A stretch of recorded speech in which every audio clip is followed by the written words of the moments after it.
الله من الشيطان الرجيم. بسم الله الرحمن الرحيم.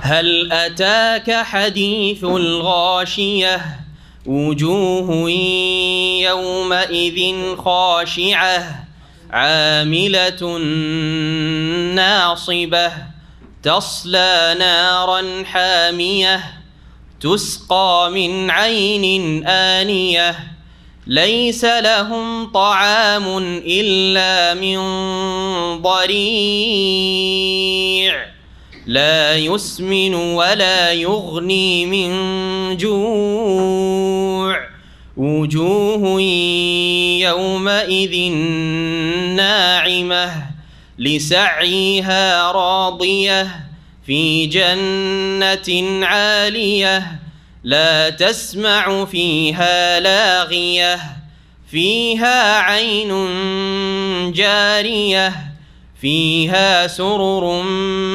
مرفوعة وأكواب موضوعة ونمارق مصفوفة وزرابي مبثوثة أفلا ينظرون إلى الإبل كيف خلقت وإلى السماء كيف رفعت وإلى الجبال كيف نصبت وإلى الأرض كيف سطحت فذكر إنما أنت مذكر لست عليهم بمسيطر إلا من تولى وكفر فيعذبه الله العذاب الأكبر إن إلينا إيابهم ثم إن علينا حسابهم. السلام عليكم ورحمة الله وبركاته. إن الحمد لله نحمده ونستعينه ونستغفره ونعوذ بالله من شرور أنفسنا ومن سيئات أعمالنا من يهده الله فلا مضل له ومن يضلل فلا هادي له وأشهد أن لا إله إلا الله وحده لا شريك له وأشهد أن محمدا عبده ورسوله صلى الله تعالى عليه وعلى آله وصحبه وسلم تسليما كثيرا. أما بعد فأعوذ بالله من الشيطان الرجيم. بسم الله الرحمن الرحيم. هل أتاك حديث الغاشية وجوه يومئذ خاشعة عاملة ناصبة تصلى نارا حامية تسقى من عين آنية ليس لهم طعام إلا من ضريع لا يسمن ولا يغني من جوع وجوه يومئذ ناعمة لسعيها راضية في جنة عالية لا تسمع فيها لاغية فيها عين جارية فيها سرر مرفوعة وأكواب موضوعة ونمارق مصفوفة وزرابي مبثوثة. মহান আল্লাহর সমস্ত প্রশংসা যে আল্লাহ রাব্বুল আলামিন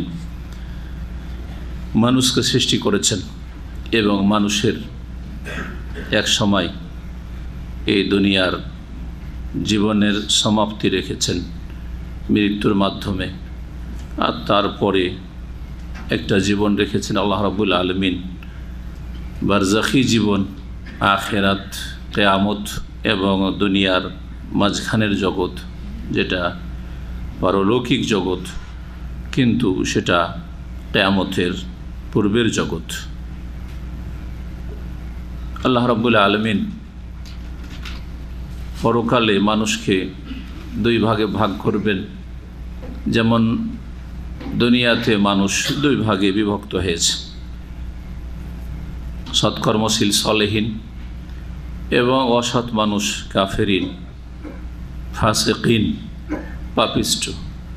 দুনিয়ায় যেমন বিভক্ত হয়েছে তেমন আল্লাহ রাব্বুল আলামিন মানুষকে কিয়ামতের দিন দুই শ্রেণীতে ভাগ করবেন। এক শ্রেণীর মানুষকে আল্লাহ রাব্বুল আলামিন সম্মানিত করবেন, আর এক শ্রেণীর মানুষকে আল্লাহ রাব্বুল আলামিন লাঞ্ছিত করবেন আর নিচে নামিয়ে দেবেন।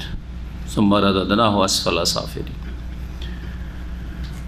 সালাত এবং সালাম নাজিল হয়ে মুহাম্মদুর রাসূলুল্লাহ সাল্লাল্লাহু আলাইহি সাল্লামের ওপর যিনি মানুষকে কেমন করে সম্মানিত হইতে হবে ইহকাল পরকালে তার জন্য রাস্তা দেখাতে এসেছিলেন।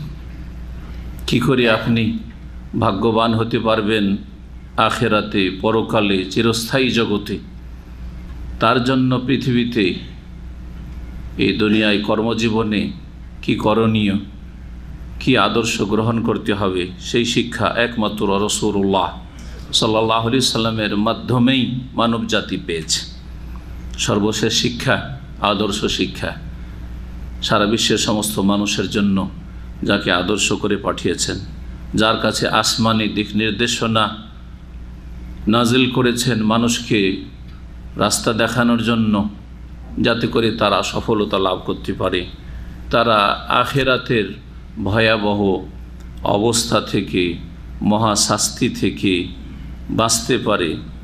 এর জন্য রাসূলুল্লাহ সাল্লাল্লাহু আলাইহি সাল্লামের অনুসরণ ছাড়া, তার আদর্শে বিশ্বাসী হয়ে তার বাস্তবায়ন ছাড়া অন্য কোনো পথ নেই। আমাদের ধারাবাহিক তাফসীর চলছে জুজে আম্মার। আজকে তাফসীর হবে সূরাতুল গাশিয়ার। সূরা গাশিয়ার তাফসীর। এই সূরা গাশিয়া ছোট্ট একটি সূরা আম্মা পারার, যেই সূরাতে 26টি আয়াত রয়েছে। এই সূরা নবী করিম সাল্লাল্লাহু আলাইহি সাল্লামের মক্কি জীবনে নাজিল হয়েছে। সূরা আলার তাফসীর করতে গিয়ে কিছু কথা সূরা গাশিয়া সম্পর্কেও আলোচনা এসছে হাদিসের আলোকে। নবী করিম সাল্লাল্লাহু আলাইহি সাল্লাম থেকে নোমান বিন বশীর রাদিয়াল্লাহু তাআলা আনহু বর্ণনা করেন যে রাসূলুল্লাহ সাল্লাল্লাহু আলাইহি সাল্লাম ঈদের সালাতে এবং জুমার সালাতে সূরা ফাতিহার পরে দুটি সূরা পড়তেন। প্রথম সূরা হচ্ছে সাব্বিহিসমা রাব্বিকাল আ'লা, আর দ্বিতীয় সূরা হচ্ছে সূরাতুল গাশিয়া। এটি সহিহ মুসলিমের হাদিস। এছাড়া রাসূলুল্লাহ সাল্লাল্লাহু আলাইহি সাল্লাম ঈদের সালাত ছাড়া জুমার সালাতেও কী করতেন? এই সূরায়ে আলা এবং সূরায়ে গাশিয়া পাঠ করতেন, যেমন আবু দাউদ রয়েছে, নাসাঈতে রয়েছে, সহিহ মুসলিমে রয়েছে। সূরা গাশিয়া, এই সূরার বিষয়বস্তু হচ্ছে আখিরাত, কিয়ামত, যেই দিন ভয়ঙ্কর অবস্থা থাকবে, যেই দিন হক স্পষ্ট হয়ে যাবে সকলের ওপর, বাতিল স্পষ্ট হয়ে যাবে, যেই দিন হকপন্থীরা তাদের ন্যায্য হক ফিরিয়ে পাবে আর বাতিলপন্থীরা তাদের উচিত শাস্তি পাবে, যেদিন চূড়ান্ত ফয়সালা হবে, যেটা হচ্ছে ইয়াউমুল ফাসল, চূড়ান্ত ফয়সালার দিন কোরআনের ভাষায়, যেটা হচ্ছে ইয়াউমুল কিয়ামা, যেদিন সবাই আল্লাহর সামনে দাঁড়াবে। কিয়ামা মানে দাঁড়ানো, আল্লাহর সামনে দণ্ডায়মান হবে।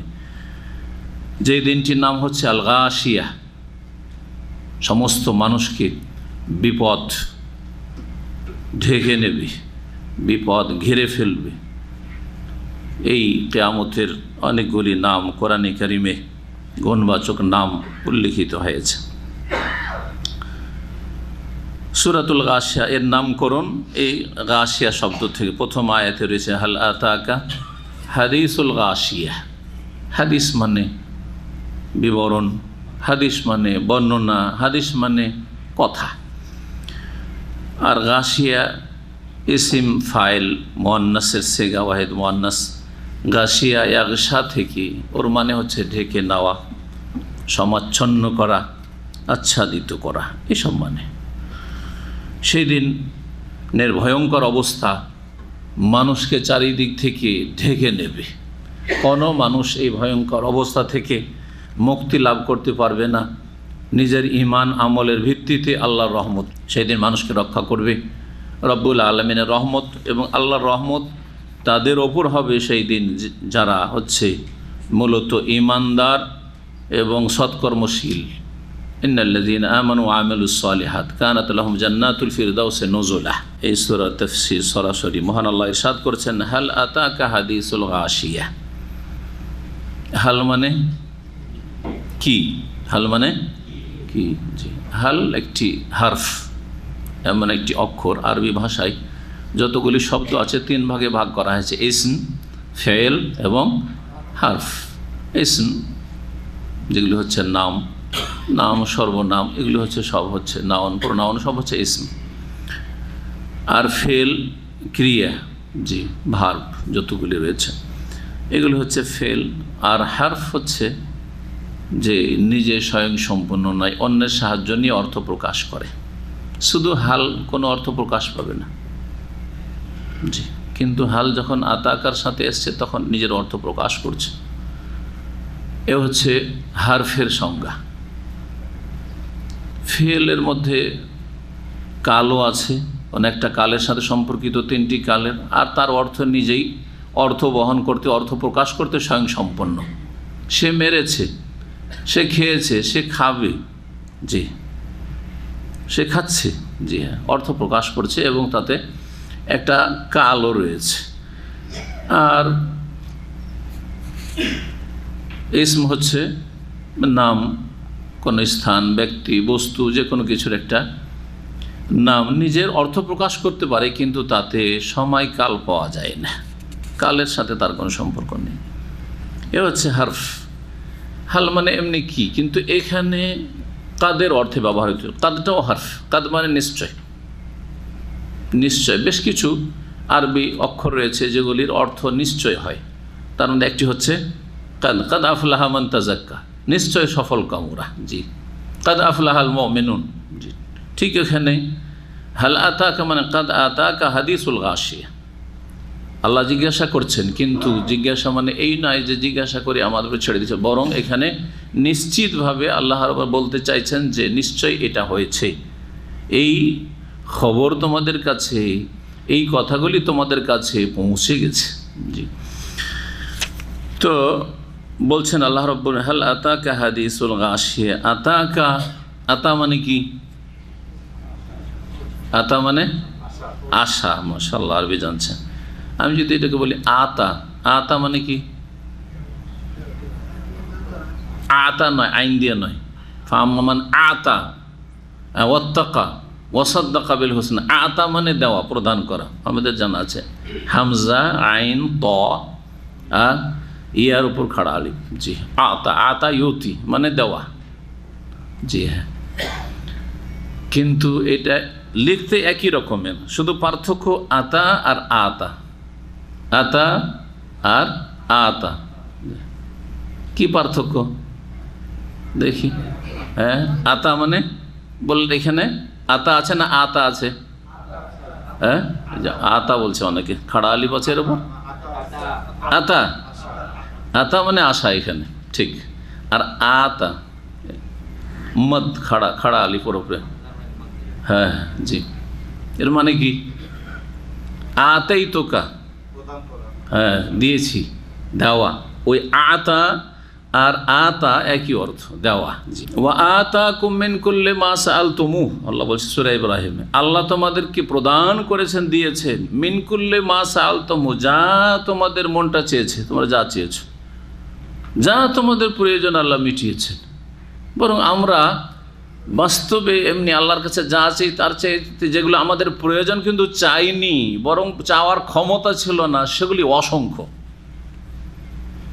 আপনি চাইতে শিখেছেন হয়তো 15 বছর বয়স হওয়ার পরে, তার আগে তো হুঁশই ছিল যে কী চাইতে হবে আল্লাহর কাছে আর কী চাইতে হবে না, তাই না?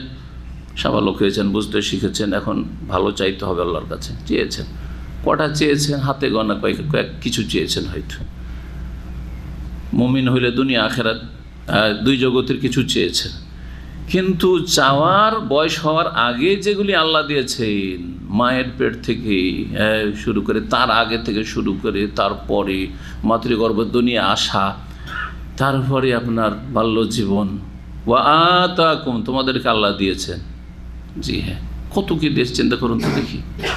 সুস্থতা, খাদ্য, পানীয়, শ্বাস প্রশ্বাস, নিরাপত্তা, তারপরে মা বাবার মায়া মমতা, তাদের প্রতিপালন, পরিচর্যা, এইসবগুলি যদি না দিতেন, সুস্থ হয়েই পয়দা হয়েছেন মায়ের পেট থেকে, কিন্তু অসহায় ছেড়ে দিয়েছেন, বেপরোয়া ছেড়ে দিয়েছেন। তুই মর না হয় বাঁচ, তোর পেশা আবার পায়খানা কে উঠাইতে পারবে?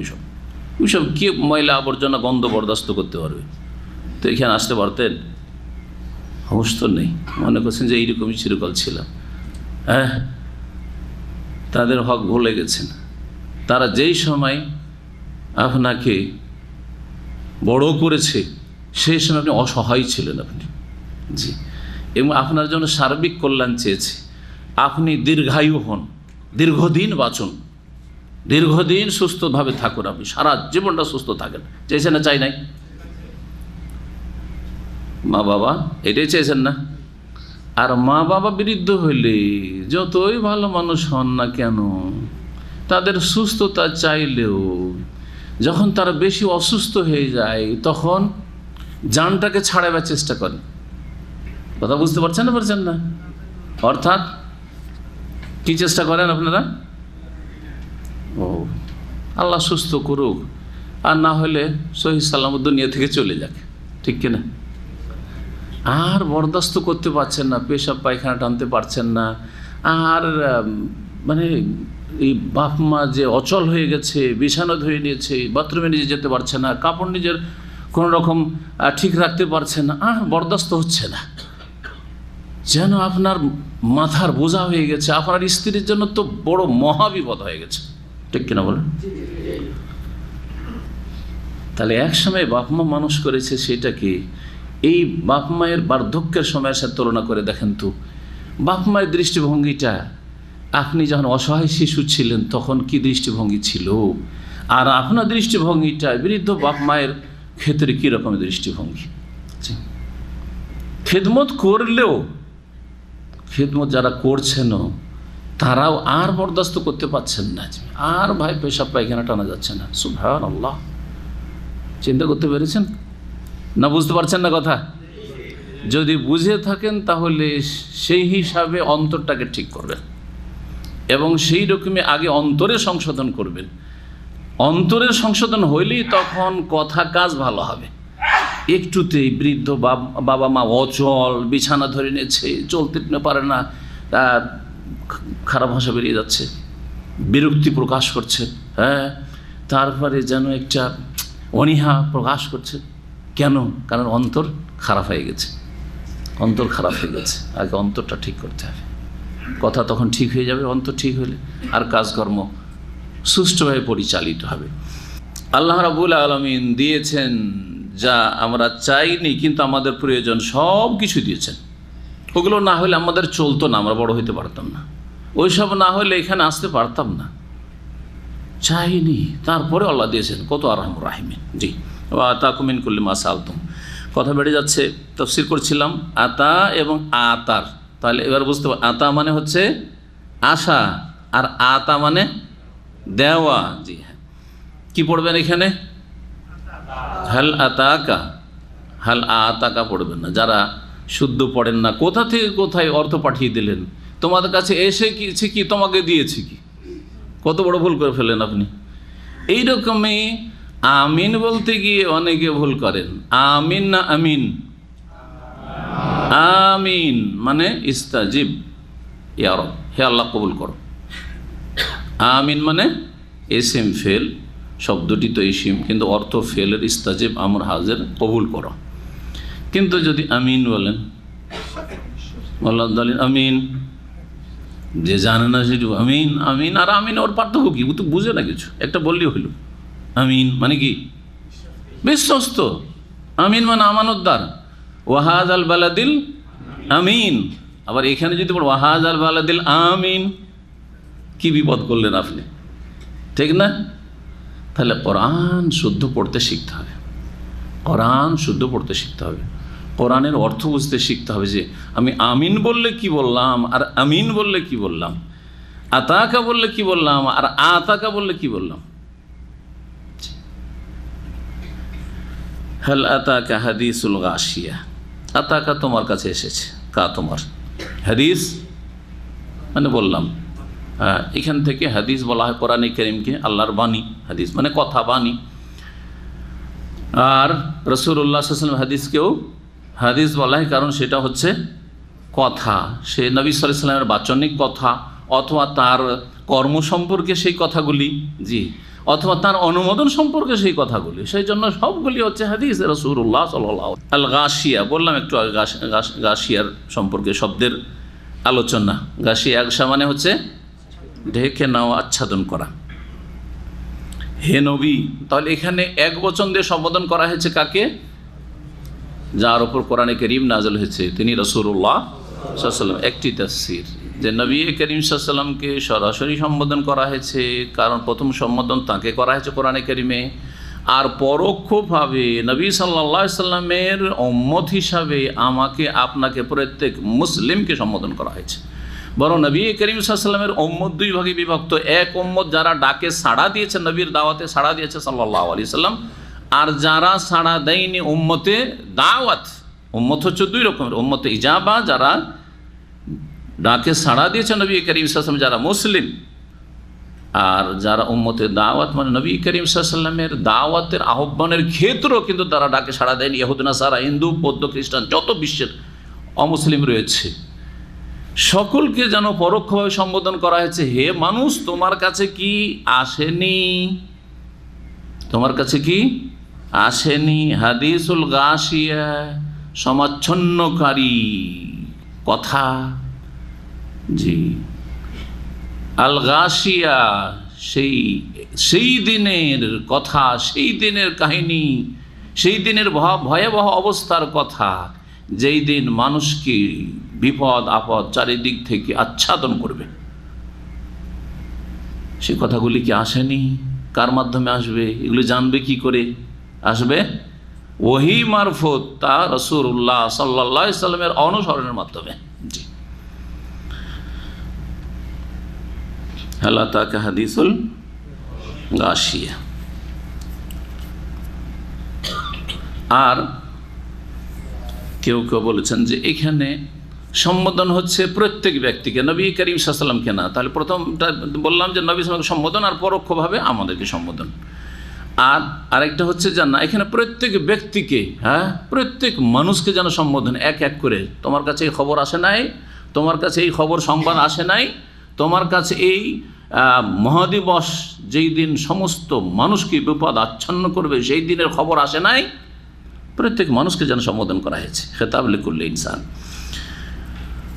এই দিন মানুষ দুই ভাগে বিভক্ত হবে বলছিলাম। কিয়ামতের দিনে মানুষ দুই ভাগে বিভক্ত হবে, কারণ দুনিয়াতেও তারা দুই ভাগে বিভক্ত হয়েছিল, সৎ আর অসৎ, মুমিন আর কাফের। জি, ভালো মানুষ আর খারাপ মানুষ। জি, অন্তর পরিষ্কার, অন্তর নাপাক। অন্তর পরিষ্কার ঈমান দিয়ে, তৌহিদ দিয়ে, সুন্নাহ দিয়ে, আর সততা দিয়ে, আর ভালো কাজের আগ্রহ দিয়ে। জি, আর সমস্ত পাপ মুক্ত করে। আর না হলে অন্তর অপরিষ্কার, কুফরি, শিরক, নিফাক এবং বিদআতের কারণে, আর পাপের কামনা বাসনা, শাহওয়াত আর শুবহাত, সংশয় আর কুপ্রবৃত্তির অনুসরণের কারণে পাপিষ্ঠ অন্তর হয়ে গেছিল দুনিয়াতে। এই দুই ভাগে বিভক্ত মানুষ। মানুষ মুসলিম ঘরে পয়দা হোক আর কাফের ঘরে পয়দা হোক, মানুষ দুই ভাগে বিভক্ত। মানুষ দুই ভাগে বিভক্ত। দুনিয়ায় যেহেতু দুই ভাগে বিভক্ত, সুতরাং আখিরাতেও দুই ভাগে বিভক্ত। আল্লাহ করবেন ফারিকুন ফিল জান্নাহ ও ফারিকুন ফিস সাইর। এক দলকে আল্লাহ জান্নাতের অধিবাসী করবেন, আর আরেক দলকে জাহান্নামে নিক্ষেপ করবেন। প্রথম দলের কথা বলছেন, তাদের মুখমণ্ডল কেমন হবে, তারা দেখতে কেমন হবে, তাদের অবস্থা কেমন হবে এই মহাদিবসে। বলছেন ওজুহু ইয়াউমাইযিন খাশিয়া, কতক মুখমণ্ডল সেই দিন। ইয়াউমাইযিন মানে সেই দিন, মানে কোন দিন? জি, ইয়াউমাইযিন আসলে ইয়াউমাইয কানা কাযা, আরবি গ্রামারের ওলামারা বলেছে যেই দিন এই অবস্থাটা হবে, মানে কিয়ামতের দিবস, যেই দিনের কথা আলোচনা চলছে, আলোচ্য বিষয়বস্তু। সেই দিন কতক মুখমণ্ডল কি হবে? খাশিয়াতুন মানে লাঞ্ছিত হবে। খাশিয়া ইয়াখশা মানে হচ্ছে লাঞ্ছিত হওয়া, নমিত হবে। জি, নিচু হবে। জি, নিচু হবে। মানুষ যখন লাঞ্ছিত থাকে তো মাথা উঠাইতে পারে না। এটা আমাদের ভাষার অলঙ্কারে আছে না? মুখ উঠিয়ে কথা বলার মতো তার সাহস নেই, বলছে না? হ্যাঁ, তার মুখটা নিচু হয়ে গেছে, মাথা নিচু হয়ে গেছে, বলি না কিসের জন্য? লাঞ্ছিত সে সমাজে, সেই জন্য মুখ দেখাতে পারে না সমাজে, বলছে না? তার মানে কি? সমাজে লাঞ্ছিত, সমাজে মান সম্মান হারিয়ে ফেলেছে, যে কোনো কারণে হোক না কেন। জি, চারিত্রিক দোষের কারণে অথবা পরিবারের কোনো সদস্যের অঘটনের কারণে মানুষের বংশের এরকম হয় না, হয় না, সমাজে মুখ দেখাতে পারে না। জি, মুখটা উঠিয়ে কথা বলতে পারে না। এই কথা বলা হয়। সেই দিন এক শ্রেণীর মানুষ হবে যাদের মুখমণ্ডলগুলি, চেহারাগুলি কি হয়ে যাবে? খাসিয়াতুন মানে জালিলাতুন, লাঞ্ছিত, অপদস্থ, অবনমিত, নিচু হয়ে যাবে, মাথা উঠাতে পারবে না। আসামিদেরকে দেখেছেন, অপরাধীদেরকে ধরে নিয়ে যায়, তখন মাথা উঠিয়ে দেখে এদিক ওদিক, না মাথা ওঠার সাহস নেই আছে। জি হ্যাঁ। অথবা টিভির পর্দায় নিয়ে আসে অপরাধীদেরকে, তাদের স্বীকারোক্তি বা দেখাবার জন্য, দেখেন না কি অবস্থায় থাকে তার। ওই অবস্থা হবে অপরাধী জাহান্নামীদের। আল্লাহ বলছেন, ওরা কারা, ওদের কাজকর্ম কেমন ছিল এখন শোন। আল্লাহ বলছেন আমেলাতুন নাসেবা। এই আমেলাতুন নাসেবার দুটো তাফসির করা হয়েছে। একটি তাফসির ইবনে কাসির এখানে রয়েছে, আর একটি তাফসির অন্যান্য তাফসির রয়েছে। সেই তাফসিরটিকে আল্লামা ইবনে উসাইম রাহিমাহুল্লাহ তাআলা বেশি প্রাধান্য দিয়েছেন। দুটোই আপনাদের সামনে পেশ করি। আর দুটোতে বিরোধ নেই, সুতরাং দুটোর যে কোনোটাই হতে পারে বা দুটোই অর্থ হতে পারে। কোরআনে কারিমে একটা অলঙ্কার হচ্ছে যে যতগুলি অর্থ হওয়া সম্ভব, বিশেষ করে সাহাবায়ে কেরামরা যদি বলে থাকেন, সালাফগণ, তাবেঈনরা সেই তাফসির করে থাকেন, অথবা আরবি ভাষা সেই অর্থটা বহন করে, আর আপনার পূর্বে সেই তাফসির করেছেন, সেটা বাতিল তাফসির না, আকিদা অথবা ইসলামের মৌলিক বিষয়ের সাথে সাংঘর্ষিক না, এই শর্তগুলি রয়েছে। নাহলে ইচ্ছা মতো তাফসির করবেন আর শিরক কুফরি সাব্যস্ত করবেন, কোরআন অপব্যাখ্যা করবেন, ওটা তাফসির না। সাংঘর্ষিক না হয় মৌলিক বিষয়। মৌলিক বিষয় আল্লাহ ছাড়া কেউ ইলমে গায়েব জানে না। আপনি আয়াতে তাফসিরে আসবেন না, বলছেন নবী আলমুল গায়েব, চলবে? হ্যাঁ, বহু আয়াত স্পষ্ট, শত শত নবী সাল্লাল্লাহু আলাইহি ওয়াসাল্লামের জীবনের ঘটনাবলী স্পষ্ট যে নবী সাল্লাল্লাহু আলাইহি ওয়াসাল্লাম গায়েব জানতেন না, তাই না? যতটা জানিয়ে দেওয়া হতো ততটাই শুধু জানতে পারতেন। উটের পেটের তলায় হাড় পড়ে আছে, খবর রাখেন না, ঠিক না? পর্দার আড়ালে এক মহিলা এসে মাসলা জিজ্ঞেস, সহিহ বুখারী হাদিস, মাসলা জিজ্ঞেস করছে। বেলাল এসে বলছেন যে এক মহিলা একটা মাসলা জিজ্ঞেস করছে, মাসলাটা বেলালকে বলছে যে একটু নবী সাল্লাল্লাহু আলাইহি ওয়াসাল্লামকে জিজ্ঞেস করে দাও যে স্বামীর আগের সংসার, আগের স্ত্রীর ছেলে মেয়ে আছে, ওদেরকে আমার পয়সা আছে, আমি এই স্বামীকে জাকাত দিতে পারবো কি না, এই জন্য গরিব স্বামীকে তার ছেলে মেয়েগুলো মানুষ করার জন্য। বলছে এই মাসলা কে জিজ্ঞেস করছে? নবী সাল্লাল্লাহু আলাইহি ওয়াসাল্লাম বলছেন এই মাসলা কে জিজ্ঞেস করছে? তো বেলালকে কিন্তু ওই মহিলা বলছে বলিও না, কারণ আমার স্বামী, এর নামটা জেনে নেবেন যে তাকে সে জাকাত খাবে, স্ত্রীর জাকাত, এটা একটা খারাপ দিক না? দেখেন স্বামীর তাহলে শ্রদ্ধা কত একজন স্ত্রীর অন্তরে হওয়া উচিত, এই সম্মানের খেয়াল রেখে বলেছে ওয়ালা তুখবিরহু মান নাহনু, বলিও না যে আমি কে মাসলা জিজ্ঞেস করছি, কার কে। কিন্তু নবীকে জিজ্ঞাসা করে উপায় তো নেই, বলতেই তো হবে, এখন তো বলা যাবে না যে বলবো না।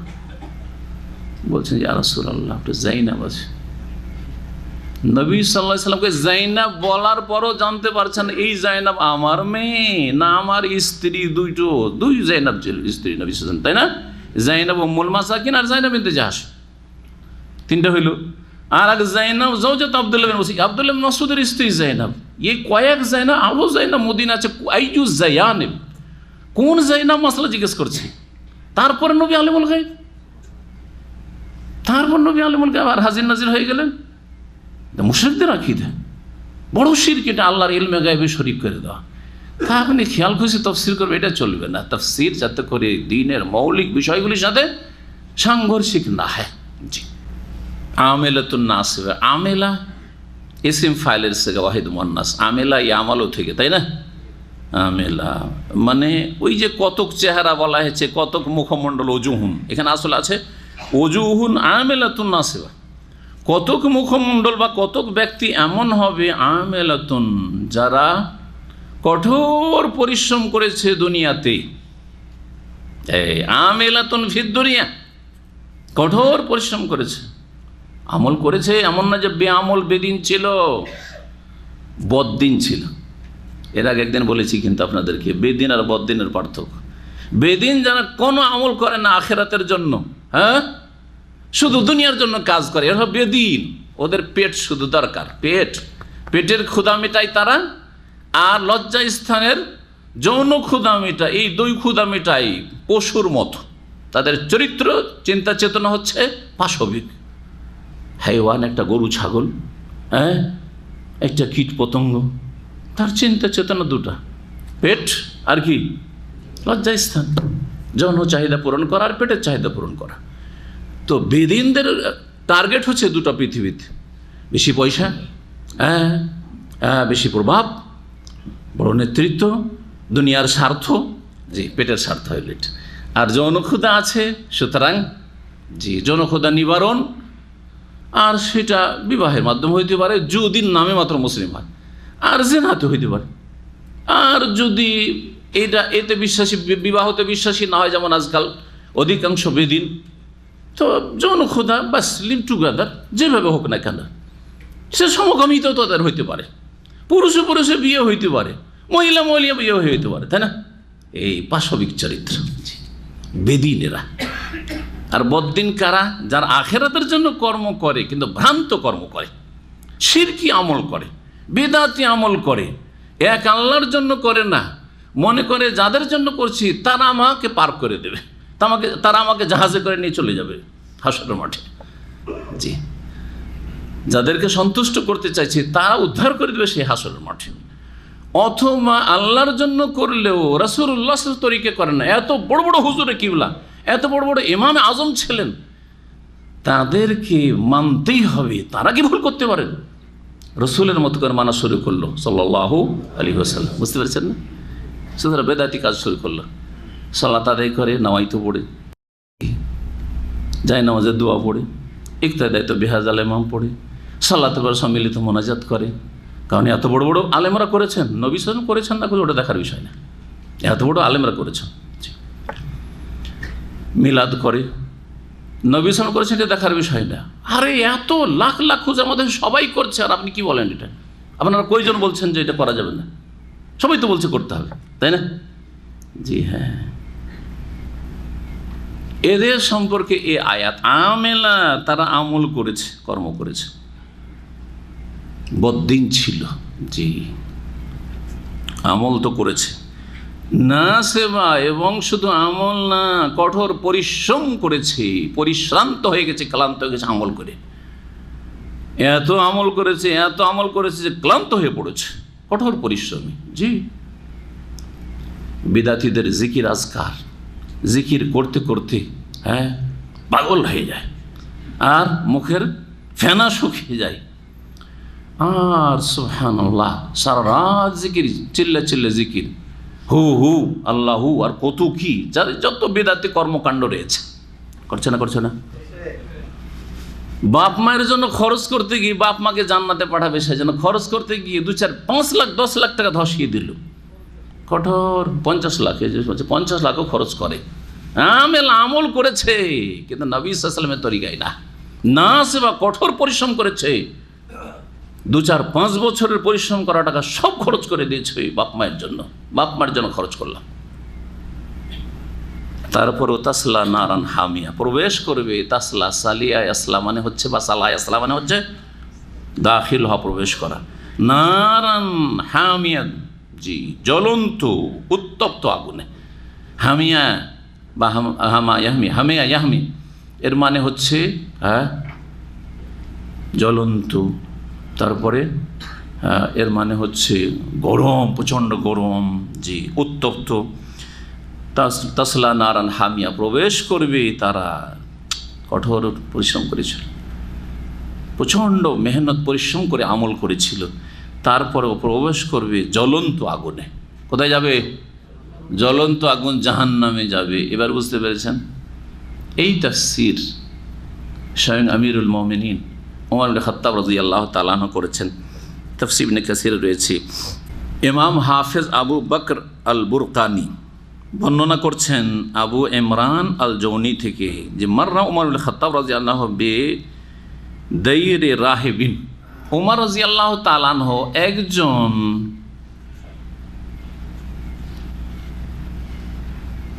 ধর্মগুরু রাহেব, খ্রিস্টানদের রাহেব বলা হয় খ্রিস্টানদের যারা ধর্মযাজক, ধর্মগুরু। এই রাহেবের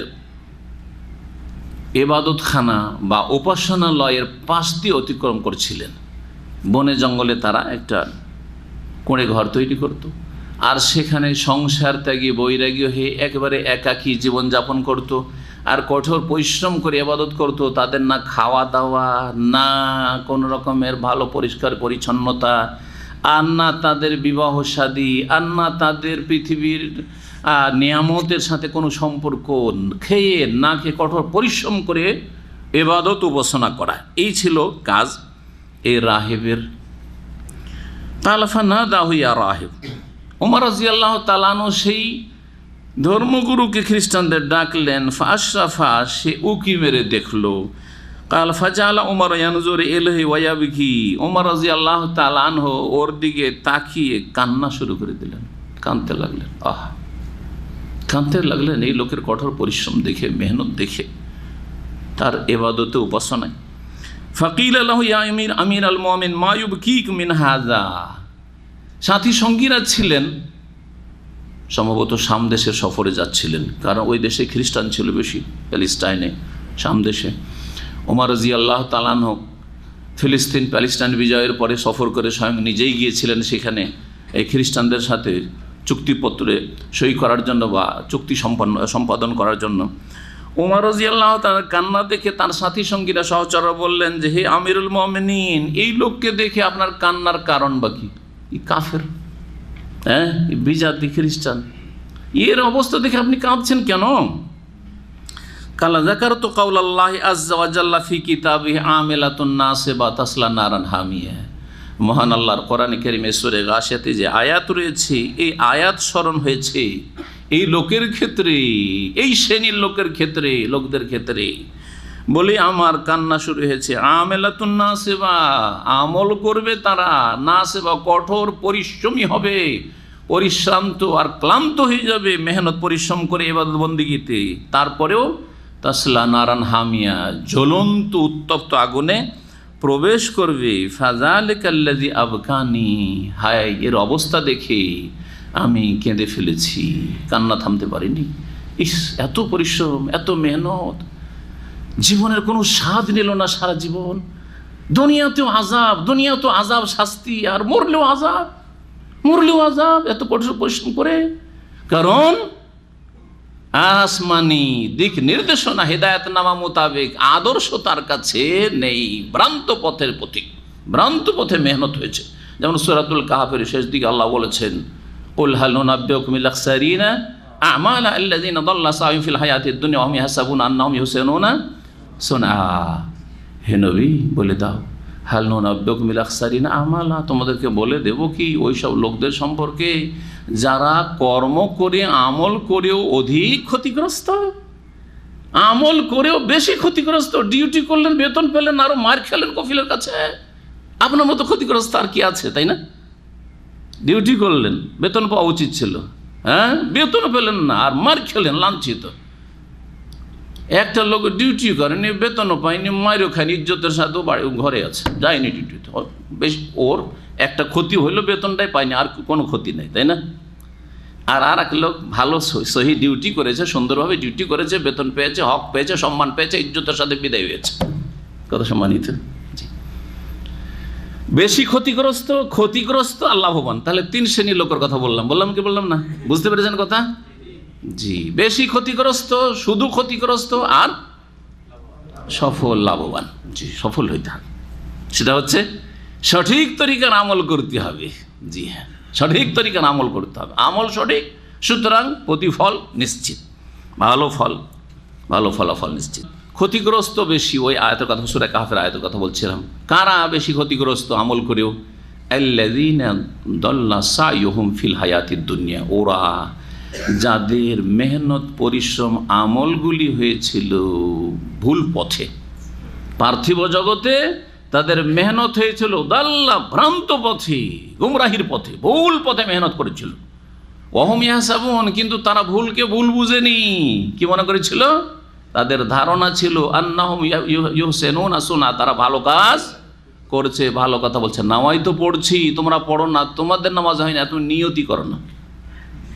ভালো কাজ করছে নিয়ত পড়ে, জায়ের নামাজের দোয়া পড়ছি, এমনি দাঁড়িয়ে যাবে এসে জায়ের নামাজের দোয়া পড়লাম, ভালো কাজ করছি। একতাইতে তো বেহাজ আলম পড়লাম, আরে আমি ইমামতি করবো তো বলবো না আনা ইমামুল লিমান হাজার আমালামি হাজার। আরে দোয়া আপনারা উঠিয়ে দিবেন, ধীরে ধীরে সবই উঠিয়ে দিবেন আপনারা।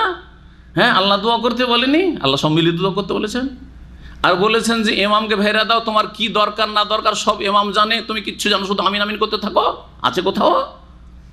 তাহলে দোয়া করতে বলেছেন মানে একসাথে দোয়া করতে, আর ইমামকে ভেড়ে দিতে। আমার গরজ ইমাম কি করে পুরা করবে আল্লাহর কাছে? কথা বুঝছেন না? নাই সম্মিলিত মোনাজাত যুক্তিসঙ্গত, না কোরআন হাদিস সম্মত, না যুক্তিতে টিকে, না কোরআন হাদিসে দলিলে টিকে। দোয়া করবেন আপনার প্রয়োজনে, আপনি দোয়া করবেন, দোয়া করবেন যখন যখন বেশি বেশি দোয়া কবুল হওয়ার চান্স, তখন দোয়া করার চেষ্টা করবেন। জি, আপনি আপনার দরখাস্ত, আপনার আরজি আপনার রবের কাছে পেশ করে, আমি আমার রবের কাছে পেশ করব। আপনার আরজি আমি কি জানি যে আপনার কি দরকার না দরকার, আমি আমার দরকার জানি, আমার প্রয়োজন জানি।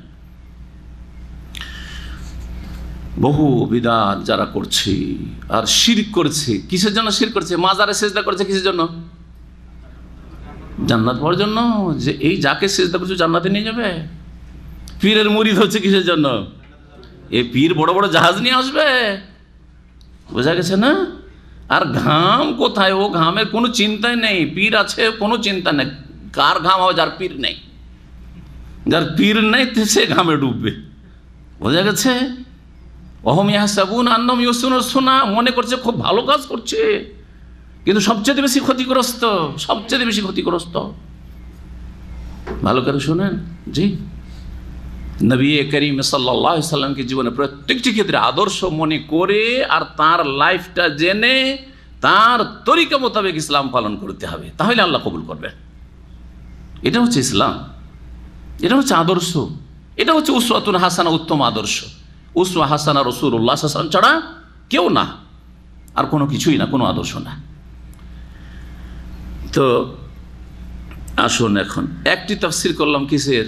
আমেলাতুন নাসিবা তাসলা নারান হামি। আর একটি তাফসির হচ্ছে যে এইটা দুনিয়ার কাজকর্মকে বোঝানো হয়নি, বরং পরকালের দৃশ্যের কথা বোঝানো হয়েছে। অনেকে এটাকে এই অর্থটিকে শক্তিশালী বলেছেন, কারণ ইয়াউমাইদিন শব্দ তার আগে এসছে।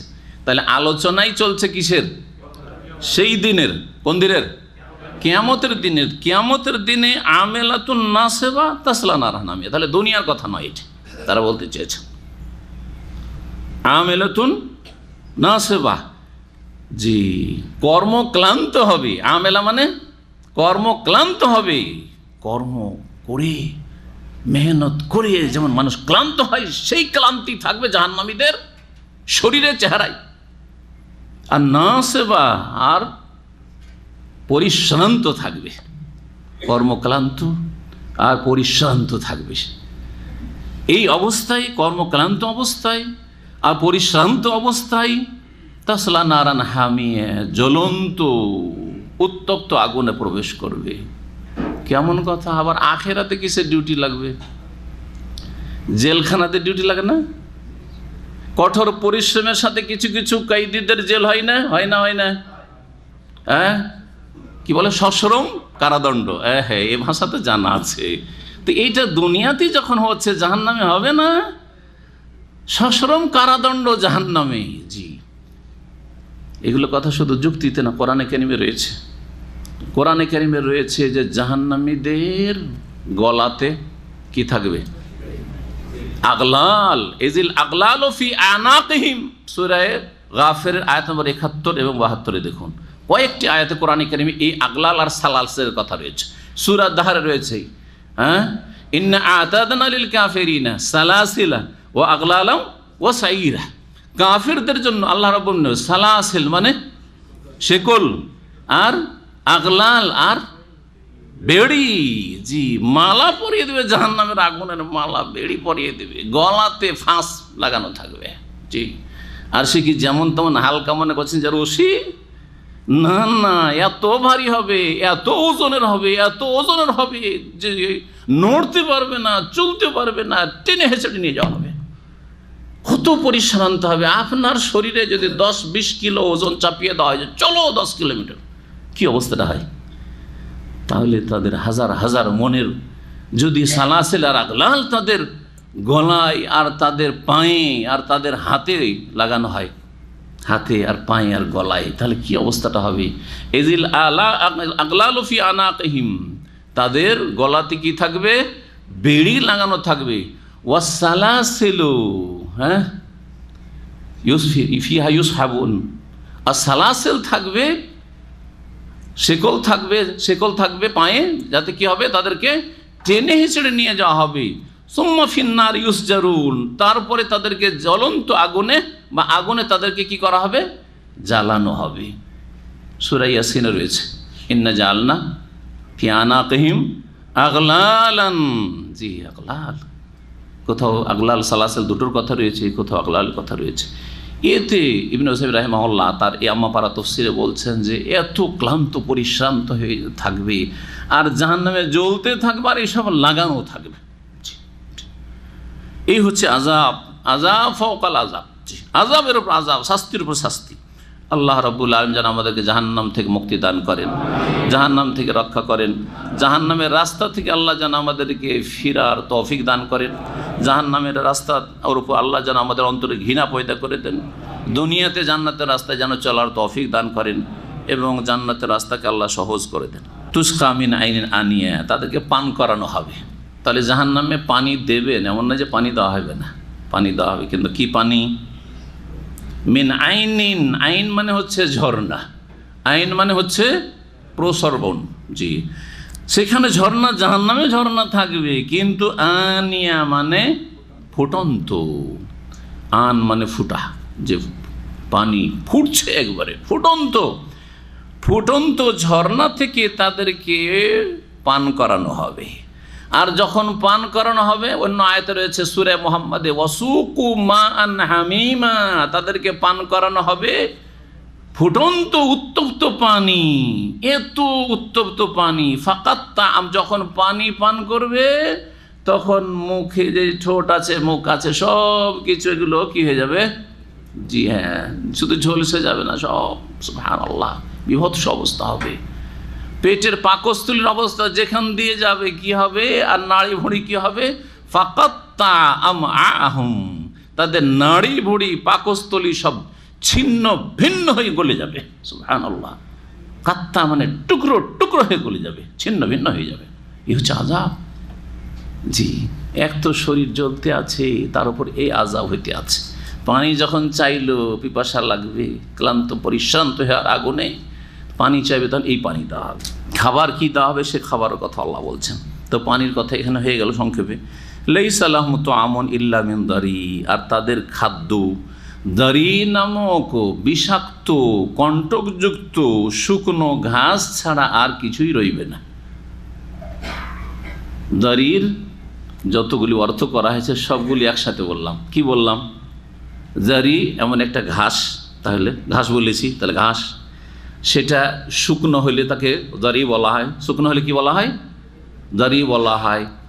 আর যতক্ষণ শুকনো থাকে না, সবুজ থাকে, কাঁচা থাকে, তখন সেটাকে শিবরিক বলা হয়। আরবরা কি বলে? শিবরিক। তাবরির কাছে রয়েছে, শুদ্ধ উচ্চারণ হচ্ছে তার শিবরিক, শুভরক নাই, শিবরিক। আর এজন্য কি বললাম? শুকনো ঘাস। আর যখন শুকিয়ে যায় সেটা বিষাক্ত হয়ে যায়, কোনো পশুতে খায় না, গবাদি পশুতে। এমনি উঁটে খায় যখন তাজা থাকে, সবুজ থাকে, কিন্তু শুকিয়ে গেলে এত বিষাক্ত হয়ে যায় আর এত কাঁটাযুক্ত, তার সাথে সাথে সেই জন্য বলেছি কণ্টকযুক্ত, বলেছি না, কাঁটাযুক্ত। তার এতগুলি অর্থ রয়েছে। জারি, জারি হচ্ছে ঘাস প্লাস শুকনো, শুকিয়ে গেলে বিষাক্ত, আর তার সাথে কণ্টকযুক্ত, জাত শৌকিন, জি, কাঁটাযুক্ত। কাঁটা আর কাঁটা, কাঁটাতে মুখ, এক তো মুখ দেওয়া যায় না। তারপরে উঠে খেতে পারে, যখন কাঁচা থাকে তখন একটু নরম থাকে, কাঁটাগুলো খেতে পারে। শুকিয়ে গেলে কাঁটা আরও শক্ত হয়ে যায় আর মুখ দিতে পারে, তার সাথে বিষাক্ত হয়ে যায়, বিষাক্ত হয়ে যায়। মুফাসসিরিনগণ বলছেন, আব্দুল বিন আব্বাস রাদিয়াল্লাহু তাআলা আনহুর উক্তি প্রথম এটি, সেটা হচ্ছে এই যে নামজারি, মানে এই কথা ভাবিও না যে এই দুনিয়ার এই সেম ঘাসটাই শুধু খাবার হবে। নাম এটা, কিন্তু গুণ হচ্ছে ভিন্ন।